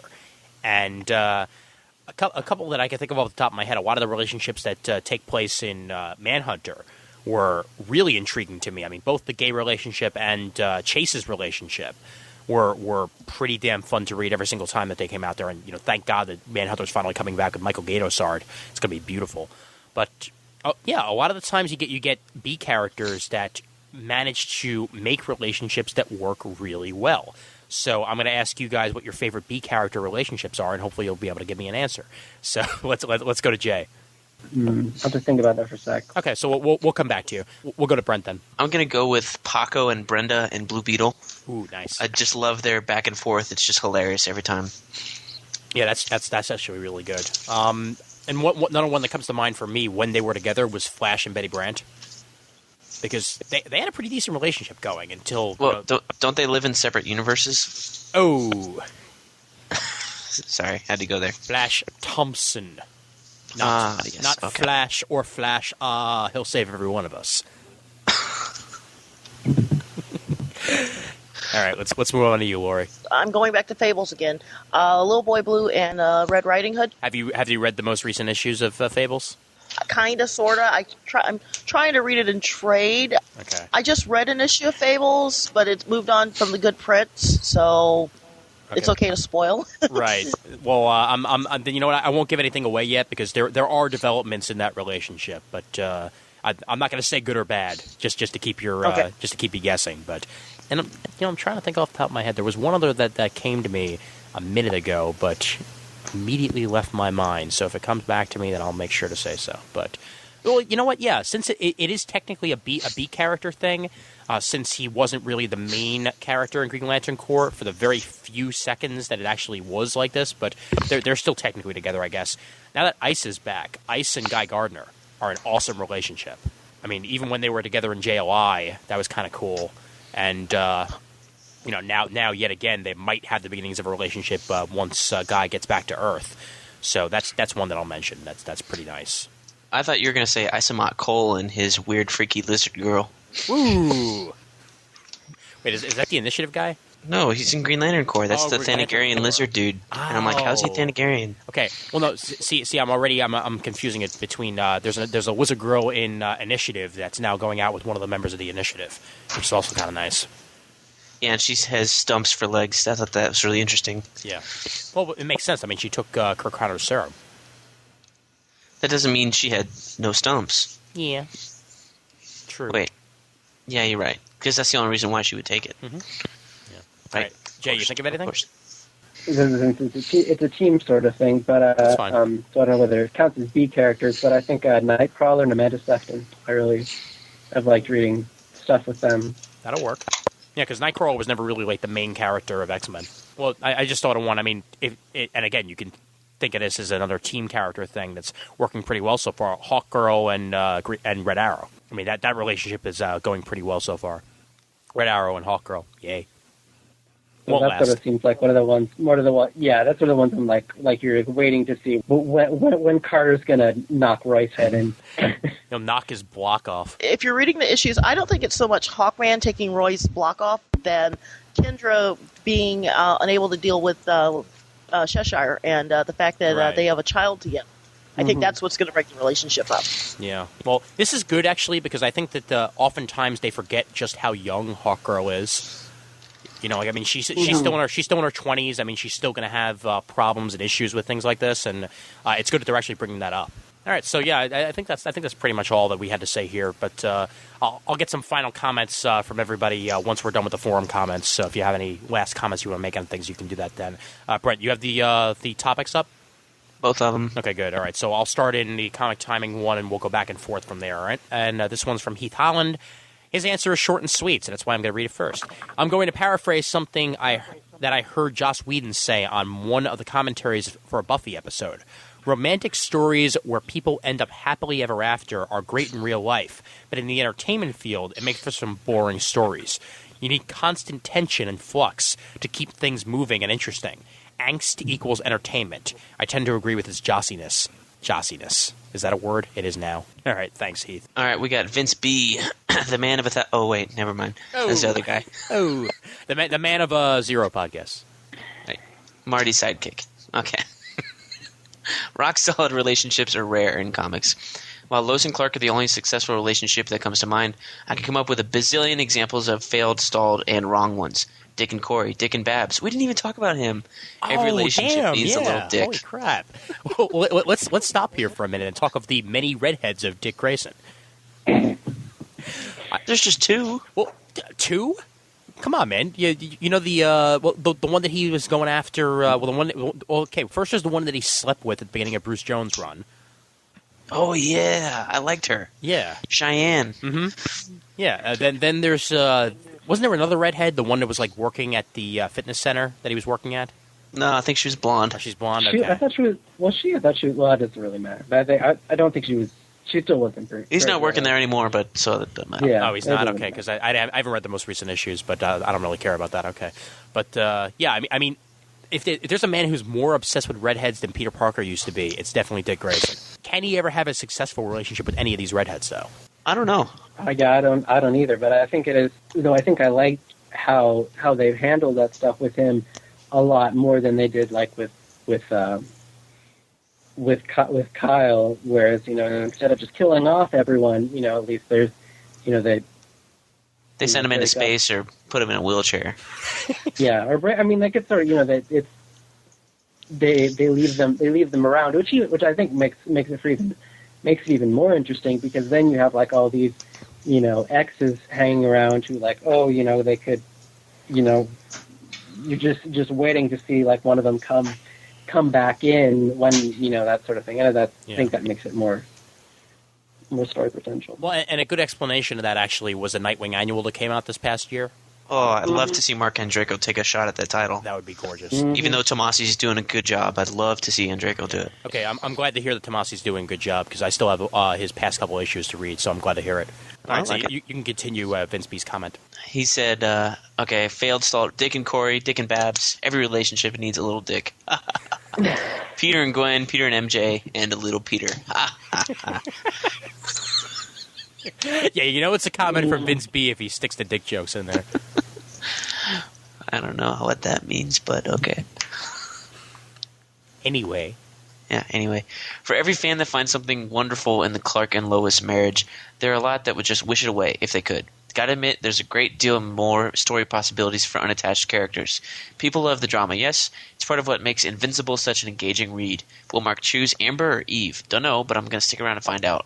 Yes, Invincible. He brings up a great point, even though he kind of did choose Eve, because Amber's dating the football guy now. Aw.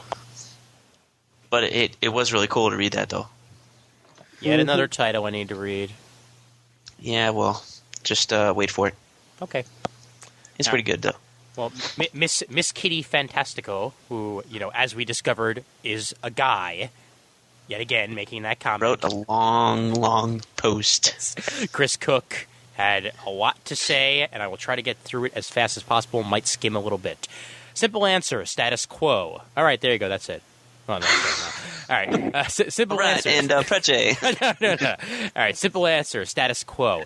Whatever situation a character first succeeds with becomes immensely difficult to break later on. If a superhero is created single, the overwhelming pressure is for them to remain so, because that's what sells. There's a saying in Hollywood, so I hear anyway, that no one ever got fired for copying what was done before. If something sells and you keep it unchanged, it's not your fault if it stops selling. You took the safe route and can blame the audience for changing its mind. Most executives regard the audience as flighty-minded idiots anyway. If something is selling and you do change it, you cop the full blame if sales go down, and you're out of a job before you can blink. Through a Darwinian process, a generation of creators is born for whom the status quo is God, immutable and eternal. Anyone who thinks otherwise and dares to change the status quo is culled from the herd, leaving only the clone-making, sequel-loving faithful. Ooh, that's pretty deep right there, man. This is a damn good comment. I don't even have to say anything to it because this is damn good. I'm exaggerating, of course, but that's a real pressure. And thank God for those who defy it, because they're the ones who keep stories alive. It's an uphill battle, though, and not just from the editorial level. Think of the furor that arises anytime any significant change is made to a character. Months before we ever see the story itself, swarms of irate fans are loudly and vehemently crying that it'll be the death knell of the character, if not the entire publisher. Challenging that isn't an easy thing to do compared to playing it safe. I'm going to stop here for a minute just to say that I agree entirely with this, because being on the internet as often as we are, I'm sure we have certainly seen this happen way too many times. Mm-hmm. It's just part of the internet, I guess. Luckily, we learn slowly and with many missteps, but we learn. Status quo changes happen more regularly than it used to, and I believe we get better stories for it. Stories are all about change, after all. A story that doesn't change is no story at all, and that applies just as much as indefinite ongoing stories like comics and TV series, as it does to finite stories like novels and movies. Love is the last bastion of the immutable status quo, though, with good reason when you think about it. I mean, tell me one thing that's more difficult to understand than love. Complicated, convoluted, contrary, Stephen Hawking would eat his wheelchair rather than tackle it.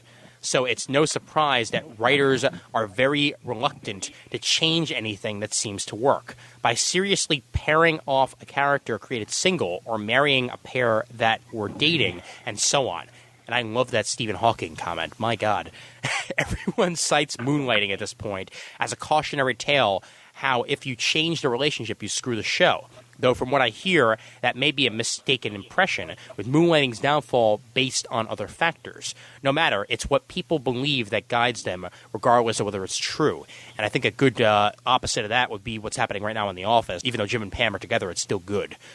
Plus, there's the good old story needs conflict rule. Marriage is equated with relationship bliss, and therefore can furnish no conflicts for stories to be based on. Yeah, right. Show me a marriage that's truly conflict-free. All right, I'm going to move down here. So in short, if you have an unmarried or single superhero, she or he is pressured to remain unmarried or single by caution and cringing paranoia on the part of the writers and editors, and knee-jerk reactionism on the part of the fans.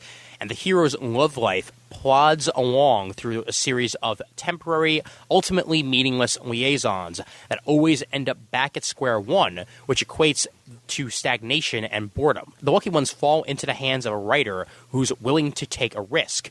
Sometimes the risk fails and sales take a hit, but sometimes it succeeds. And then the hero's love life is an asset to their story, something that makes them greater than they were before.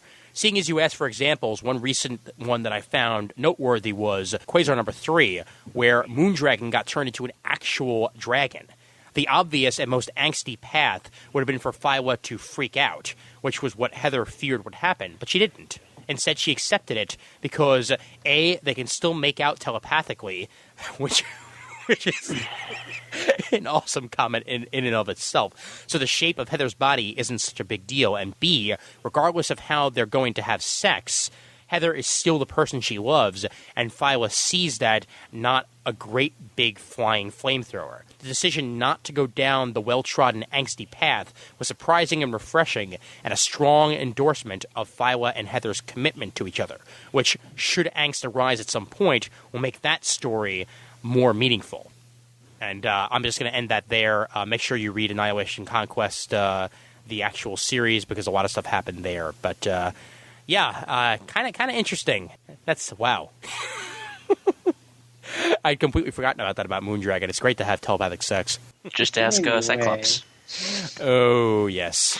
All right, Apreche has this to say.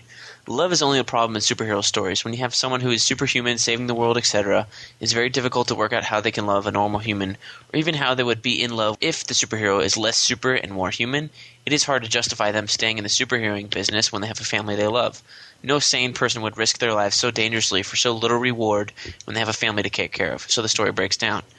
If the superhero is less human and more super, like Superman, a love relationship gets weird. If the Fantastic Four are ants in the eyes of Galactus, then normal humans are no more than dogs or cats in the eyes of superheroes.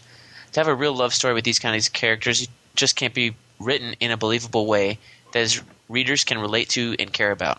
There's no problem with love in comics. I read plenty of comics and all sorts of different romantic situations in them. The medium allows for any story to be told. It's the superhero genre that makes certain stories difficult. A lot of the other genres, I mean, there are just straight relationships going on. I mean, with the capes and the cow, that's when things get more hard to keep up, I guess.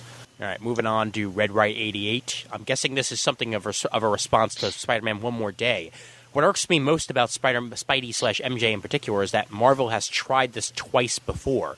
First, John Byrne killed her off in an airplane explosion. Then she came back. Next, Mary Jane and Peter began divorce proceedings. Then they reconciled. Is this time going to be any different? Well, is this time going to be any different? We'll find out. I hope not. I hope not, too. All right. Let's go from there. And by the way, we will be acting out the screenshot that's in this at some point. All right, but once you get up to it. John Carroll. This is kind of weird because I lived on John Carroll Street back in Texas. Anyway, I love the backstory, which is why I love DC so much, because they have such a deep history they embrace, unlike Marvel. Conflict sells comics. There are really only two comic couples you can honestly say will never break up. Lois and Clark and Reed and Sue. Yes, they will hint at them breaking up, especially if Namor is around, but those two couples share a depth of love that is closer to real life. If it wasn't for Johnny and Ben, you might see them have more conflicts and break up. That being said, comics are bought by young male readers for the most part. I do agree with Joe Q that when you marry off a character, you instantly age them. The difference being is that Peter has always seemed like a dork, much like the readership. Hey. And MJ represented the chance that, hey, I might be able to get a hot chick that loves me despite my dorkiness. Yeah, that's true. These same readers like their heroes being single and with a multitude of different women. That being said, every big hero had a girlfriend, even if they felt forced in the Silver Age. Now people are a little bit fly-by-night, so the culture reflects what began with the ending of the CCA. Okay, so I think I'll act this part out here. Not only are you doomed, but so is everyone else you have touched. Jean Loring, I've signed her death warrant. I gave Iris West the kiss of death. Carol Ferris, in deadly danger. Robin, what have I done to you?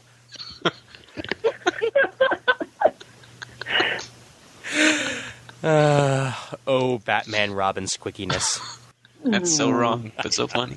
I know. And he's in the old-time costume, too, so he's got the little eyebrows above his cowl. Yeah, so they make him look even more concerned. Yeah. Think about it this way. What has really been the biggest ongoing debate about comics for the past 50, almost 60 years? Betty or Veronica?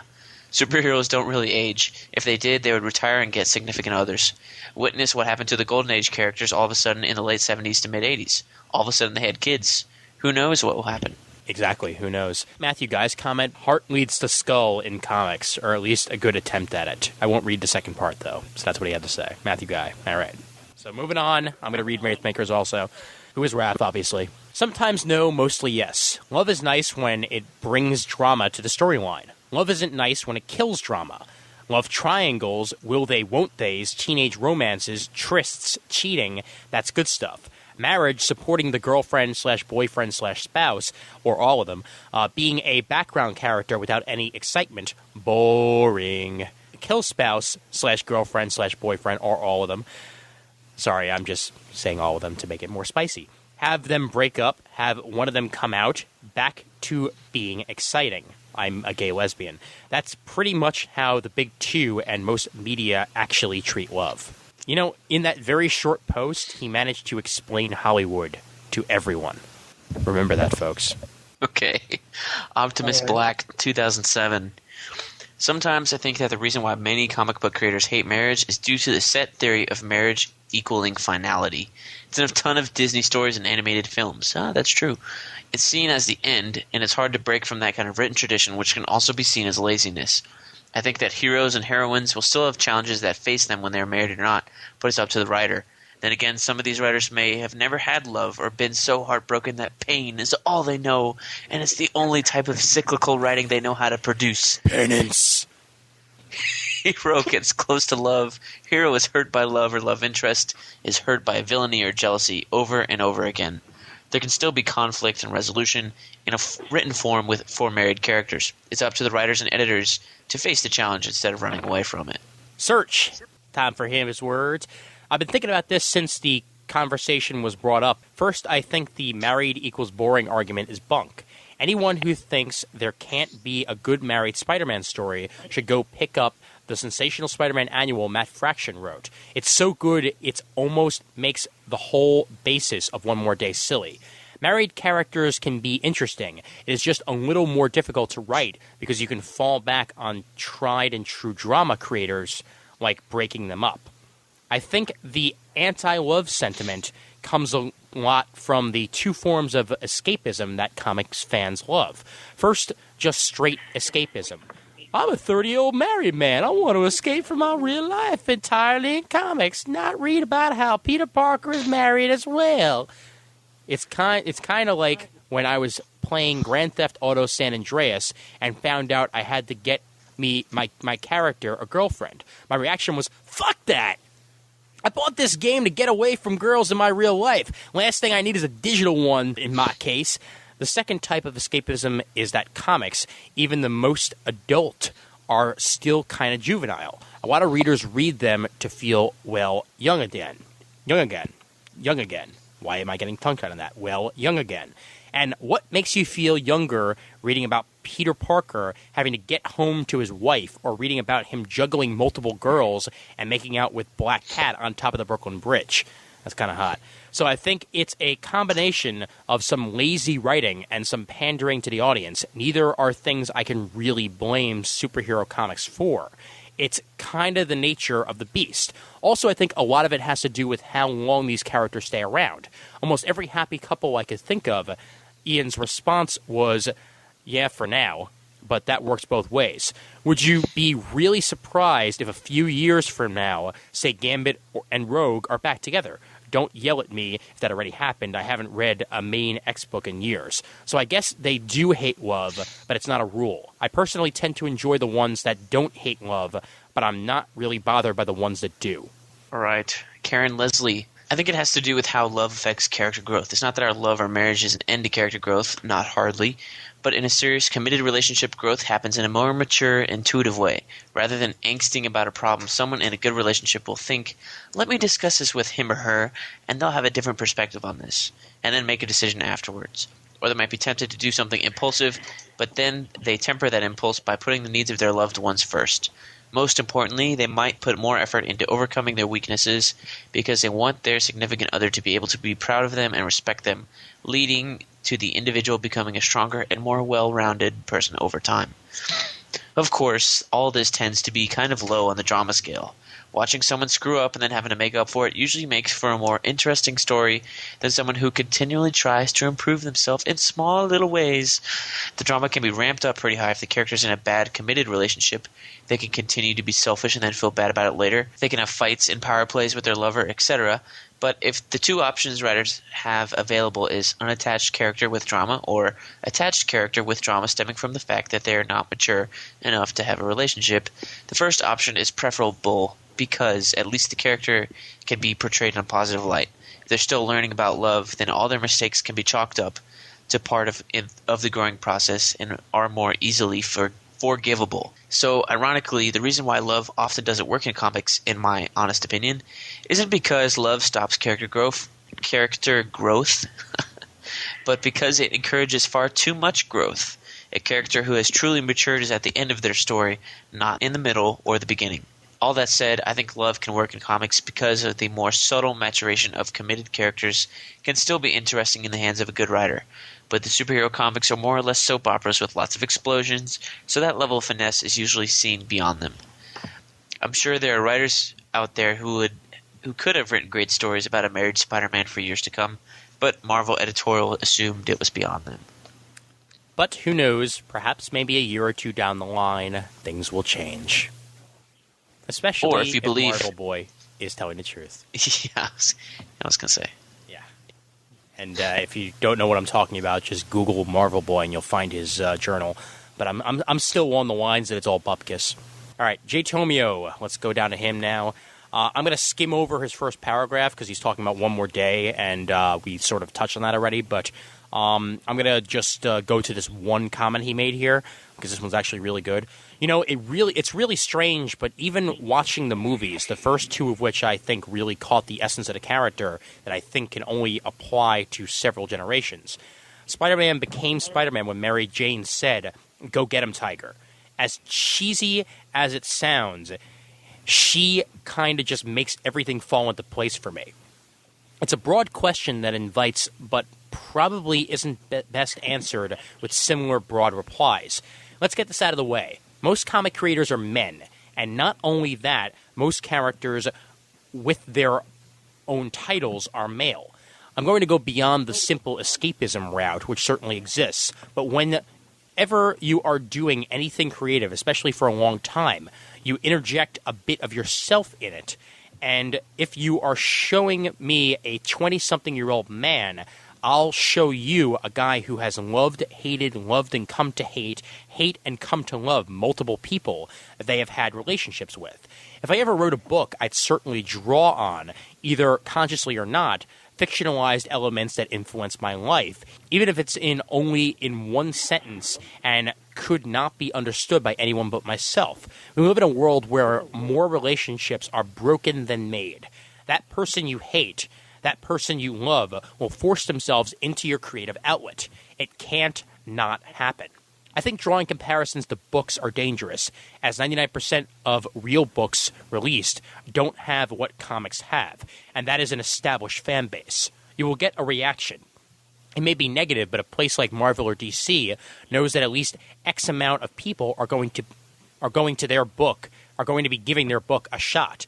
They could announce fucking J. Tomio is going to write Detective Comics, and I've never heard of fucking J. Tomio before, is going to write Detective Comics, and the sales wouldn't drop significantly, at least initially, until they found out I have no talent.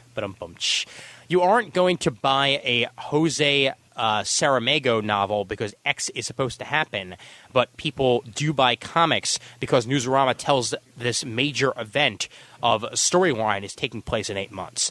There will always be Batman comics as long as comics are still published. The same cannot be said about an author and his or her novels.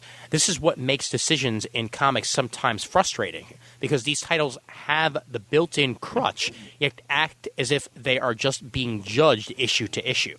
What I think causes this is something that unfortunately won't change, is the direct market and the way comics market themselves won't allow for it. And it's probably a reflection of society as a whole, not just comics, and it has to do with headlines. We base comic interest on the pre-production hype and headlines, which for a medium based on print is incredible to me. We're selling ideas, not content. It's like if you look at a cover of US Magazine, you see all these pictures and catchy, if you're pretty sad, comments on the cover, and they have not one iota of content within them. X goes out with Y. Y breaks up with X.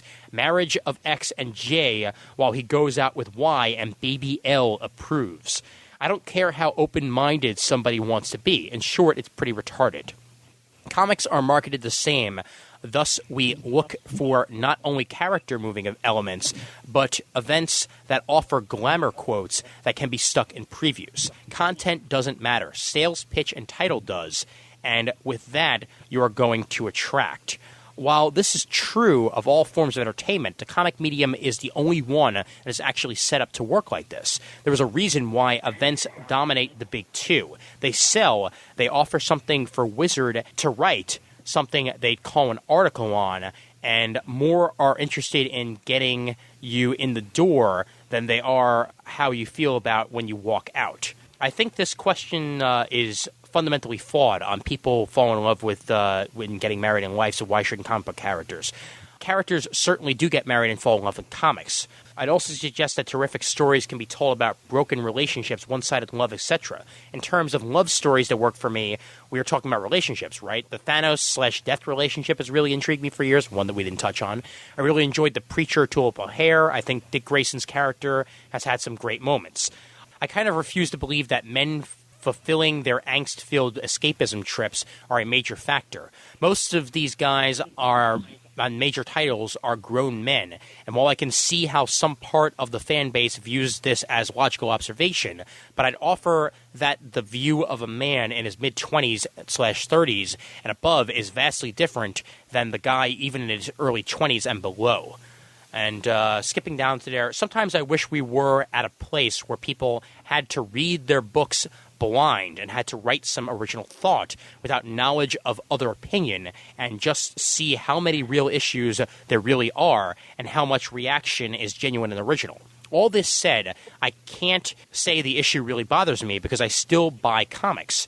Wouldn't it be cool to read a character death, marriage, divorce, or villain appearance and not know it's going to happen? It seems now we go in knowing and simply are responsible to produce effect. I think readers should be the source of both, and it takes great writers to allow for that. Okay, so there we go with Jay, and let's go back to Brent. All right, quick one. Jim N. has this to say. Well, there's Reed and Sue Richards, although I haven't read any FF lately, so maybe they've mucked that one up too. Seems to me that comic creators have no problem with love, but they prefer drama and with a desperate need to keep new, interesting stories coming every month. They simply can't resist messing with a relationship. Oh yeah, messing with a relationship is awesome. Then you get high, and then you're all like, dude, that's awesome. Yeah, made from Sudafed. Consequently, even the longest-lasting relationships in comics are usually filled with drama. Breakups, separations, death, divorce, and even cloning. In defense of the creators, happy characters with no problems are less interesting, but it would be nice if they just let a few more couples stay together and be happy.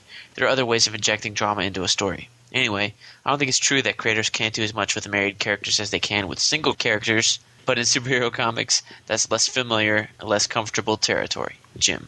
All right, moving on to the Yanni. For creators that do love justice, the first one that comes to mind is Judd Winnick, who has most recently had Green Arrow and Black Canary get married. They have a book together, who are not the only heroes who could get married and share a title. I don't think we'll ever see a Batman/Catwoman title. He handles relationships very well in that book so far, and done well with relationships in the past. Grace/Thunder and Outsiders, Nocturne/Thunderbird and Exiles, Kyle Rayner/Jade and Green Lantern. Another creator I have to mention is Mark Waid, mainly because he's responsible for one of my favorite couples in comics, Wally West/Linda Park. He just made that a fun relationship between two well-rounded characters, and you were with them every step of the way. The issue where they get married is a great character study of Wally and the fears of getting married. You just believe that couple and that they love each other so completely, and Mark Waid is the reason for that. And characters with the most girlfriends in the fridge, I think it has to be a good tie between Daredevil. Oh, yeah, wow, we didn't even get into Daredevil that much. Mm-hmm. And the original girlfriend in the fridge, Kyle Rayner. Wow, Kyle Rayner was a girlfriend of the fridge? That's messed up. Daredevil has some issues with his loved ones. He loved Elektra. She leaves him, becomes an assassin, then ends up getting killed by Bullseye and left on his porch. Karen Page leaves Matt, becomes a coke whore, gives up his identity to his worst enemies. Matt takes her back. She gets her life back together, and then bam, gets killed by Bullseye. Now he's married to Mia, and she seems to get tortured and bothered all the time. And seriously, every other issue, Mia gets tortured. And poor, lovable Kyle Rayner. He gets the GL ring, has a little fun, Major Force kills his girlfriend and stuffs her in a fridge. Then Lucky Guy meets up with Donna Troy. That's right, Donna freaking Troy. They hit it off, have to break up after her son and ex-husband die. That's the reasoning behind it, not the nude thing. Then dies herself. She got better.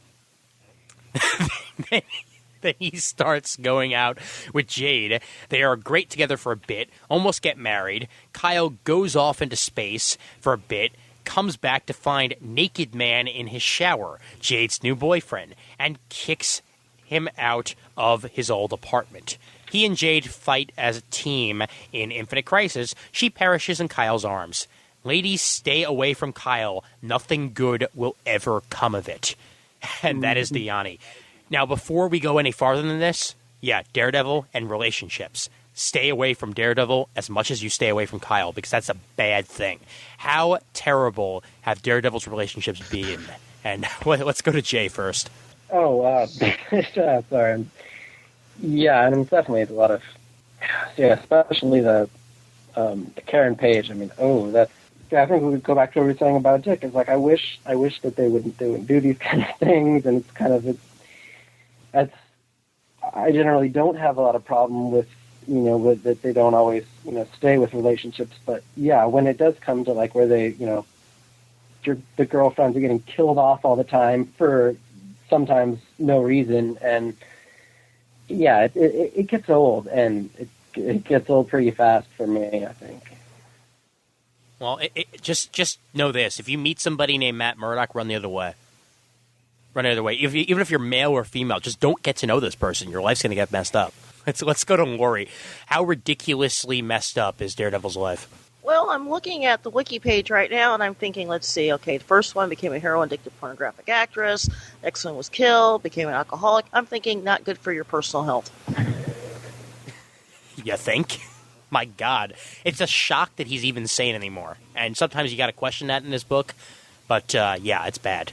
I'm actually kind of surprised that, because it does seem like he does go insane pretty often. And that's the thing I always thought was weird about Kyle, is that he seems to stay really fairly on the ball, at least from what I've read of him, like, for all the crap that he goes through. And I'm just like, really?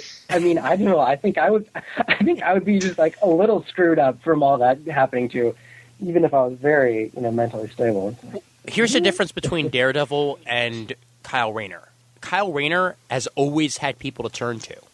And there have been times where Daredevil had nobody. I mean, the only person he really has is Foggy, and Foggy's not always around. So what do? He doesn't even have that many people in the superhero community he can turn to. I mean, seriously, you're going to turn to Spider-Man for relationship advice? But, probably not. Yeah, but Kyle Rayner, he has... I mean, even in the days of his early book, he'd be able to go to Warriors and talk to Guy about it. He'd be able to talk to John Stewart when he was crippled and when he wasn't. He's always had people around him to help him out, and that is why he stayed sane over the years, at least for me. Brent, on a scale of 1 to 10, how bad is Daredevil's love life? I think I was going to say it's pretty bad, but I was going to say before, I think Matt Murdock is still sane. I mean, he can still be sane. I mean, Bret Michaels gone through like 2 reality shows and dated some porno actresses and had that weird, ugly French girl in his house. He's still sane. You're the only one who watches that show. Oh, damn it! I don't want to. You and your reality show addictions, man. You and your hentai dealer addictions, man. You're just gonna keep on bringing that up, aren't you? I am. You should have never said it. And it's not an addiction. It's not an addiction. Damn it! I put it online. You feel compelled. The power of Christ compels you. I'm Jewish. Right. Of course. What do you think? I'm lying about that? JLA fan, all right. I don't think it's anti-love necessarily, much as it is anti-happiness. Writers, or companies, or editors, if you prefer, like to introduce that element of angst and struggle into the life of most heroes. Them struggling against every bad turn life throws them while still being a hero and putting their lives on the line. For others makes them seem just that much more heroic. This is the Spider-Man archetype superhero, and it's a popular one. It's all about showing the heroes facing up to adversity and doing the right thing, even if it's also the harder path to follow, instead of taking the easy way out.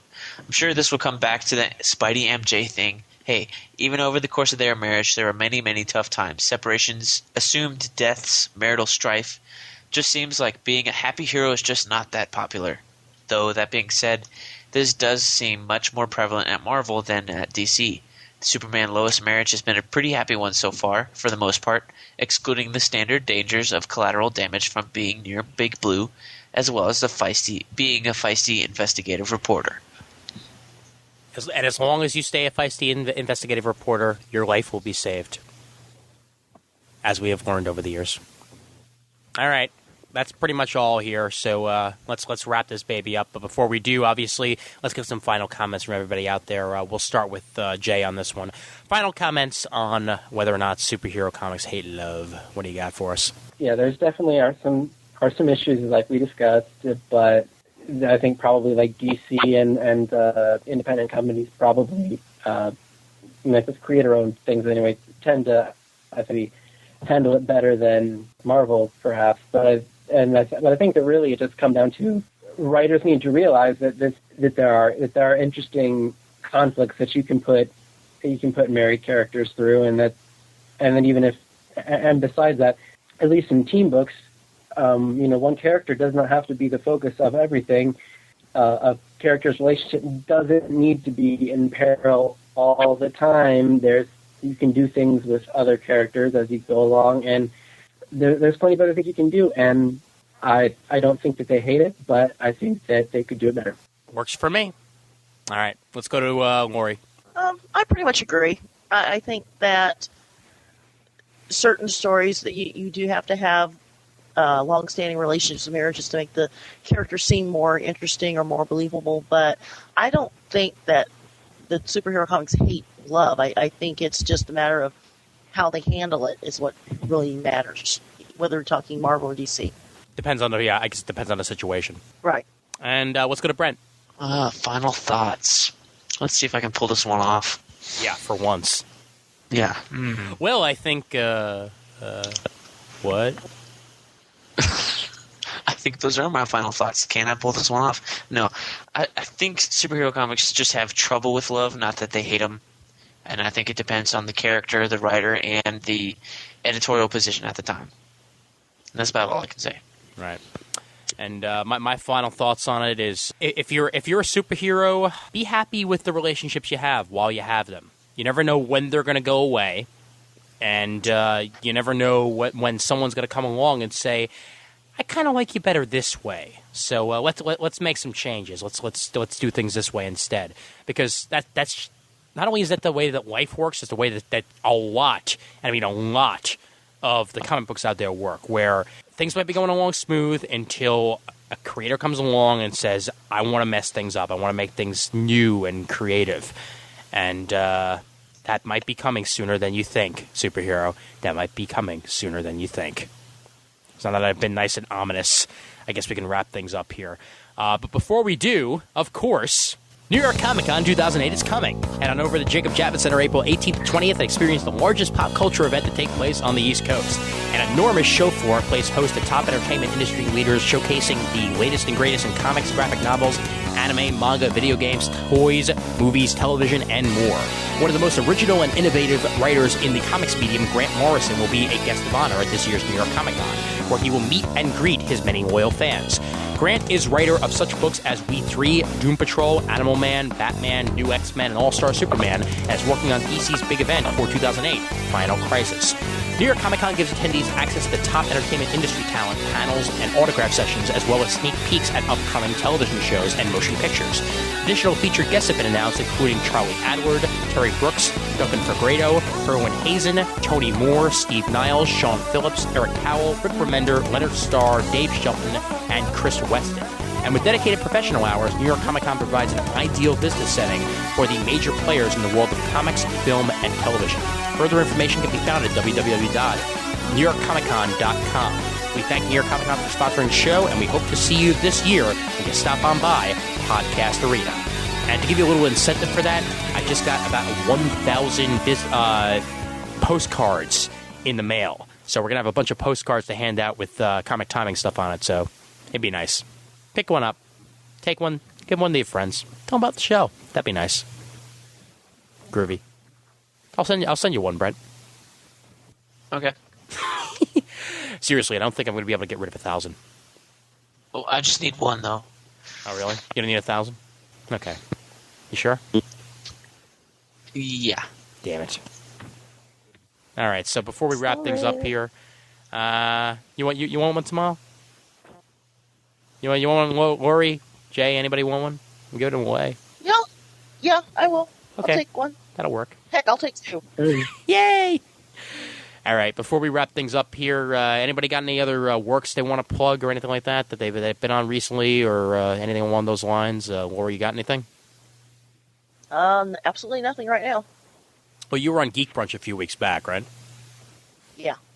Okay, so Geek Brunch, comicbooknoise.com, and you'll be on Geek Speak soon enough once I figure out exactly what day we want to actually record that. So, yeah. And, Jay, anything from you? Not that I can think of. I wish I did, but I don't. When was the last Raging Bullets you were on? 50 something, wasn't it? Or was it? Something like that. I have no idea. Okay, cool. All right, and Brent, got anything upcoming? Nope. Nothing whatsoever still, huh? Yeah, so far. All right. Too much school going on to really do anything. Oh, that's a shame. Yeah. All right, well, before we go, I've run out of new promos to air, so let's go back to the old ones. Here is Geek Syndicate yet again, because I really like that promo. So, all right, check it out. I've got a question for you. How many podcasters do you know have faced werewolves? I remember just running down these stairs, and I could hear this voice behind me. Oh my God, Jesus, run, Brian, run, he's right behind me, run, please, he's going to kill me, run. Fought vampires. I've seen enough vampire movies to know I ain't taking no chance. I didn't even have a crucifix, I had no holy water, I was completely unprepared. Cracked the Da Vinci Code. What? Why are you going to put a man with a haircut like that who's given so much screen time? Dodgy. Rubbish. Right, Go on, defend it, go on. And done battle with the villainous Doctor Doom. No, he was a proper villain. I went to see Fantastic Four movie. I was like, he's the guy from Nip Tuck. What the hell's going on? Villain, my arse! I could have dealt with him myself. Villain was weak. I could have dealt with him once I'd woken up with a hangover. And still, we got time for a cup of tea and a sing-song. Robin Hood, riding through the glen. Robin Hood with his merry As if you men. couldn't guess. Jewels from the rich, give to the poor. Robin Hood. Geeksyndicate.co.uk. Check it out. Don't make us come round there and give you a dry slap. All right, so there you go. Geek Syndicate, good stuff, and watch out for the dry slap. All right, let's roll. The email address for Comic Timing is comictiming@gmail.com. Don't forget to check out the forums over at thecomicforums.com/forum. Graciously hosted by the Comic Geek Speak guys over at comicgeekspeak.com.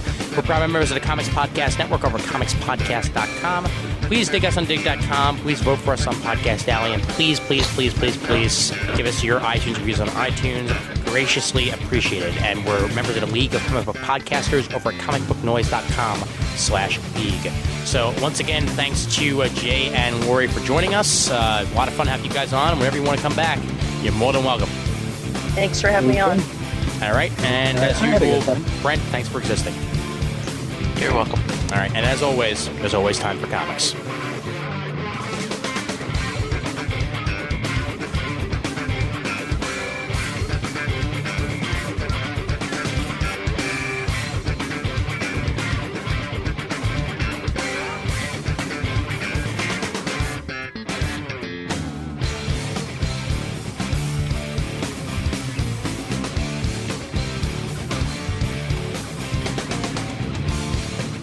I'm going to skip Matthew Guy's comment because it was made back in October when Ollie was still dead. So I'm just going to skip over that and move on over to Wraithmaker. So here we go. No, but it says heart leads to scroll in comics. Wait, leads to scroll? Heart leads to scroll. You meant to say skull, right? Or scroll? Because skull, scroll, skull. I trust. Trust. I'm not sure if I trust Brent anymore. Scroll, Ms. Marvel. In love with you. Come give kiss. Mwah. That's like the Hulk. No. What about Hawk Girl and Power Girl? Not Hawk Girl. Hawkman and Power Girl. Oh yeah, Hawkman and Power Girl. Yeah. No, that was great. The lesbian affair. That was a wonderful issue, man. I gotta say, and the fan art that people did of that online was just it was amazing. It was touching. You could feel it right here. Getting ask your hentai dealer if he's got any of that. Yeah, I was going to ask you about that. Oh god. Hey. Well, my latest pickup that I'm gonna be putting online pretty soon. I actually found a Harley and Ivy hentai. Oh, God. Mm-hmm. And it's done in the Bruce Timm style.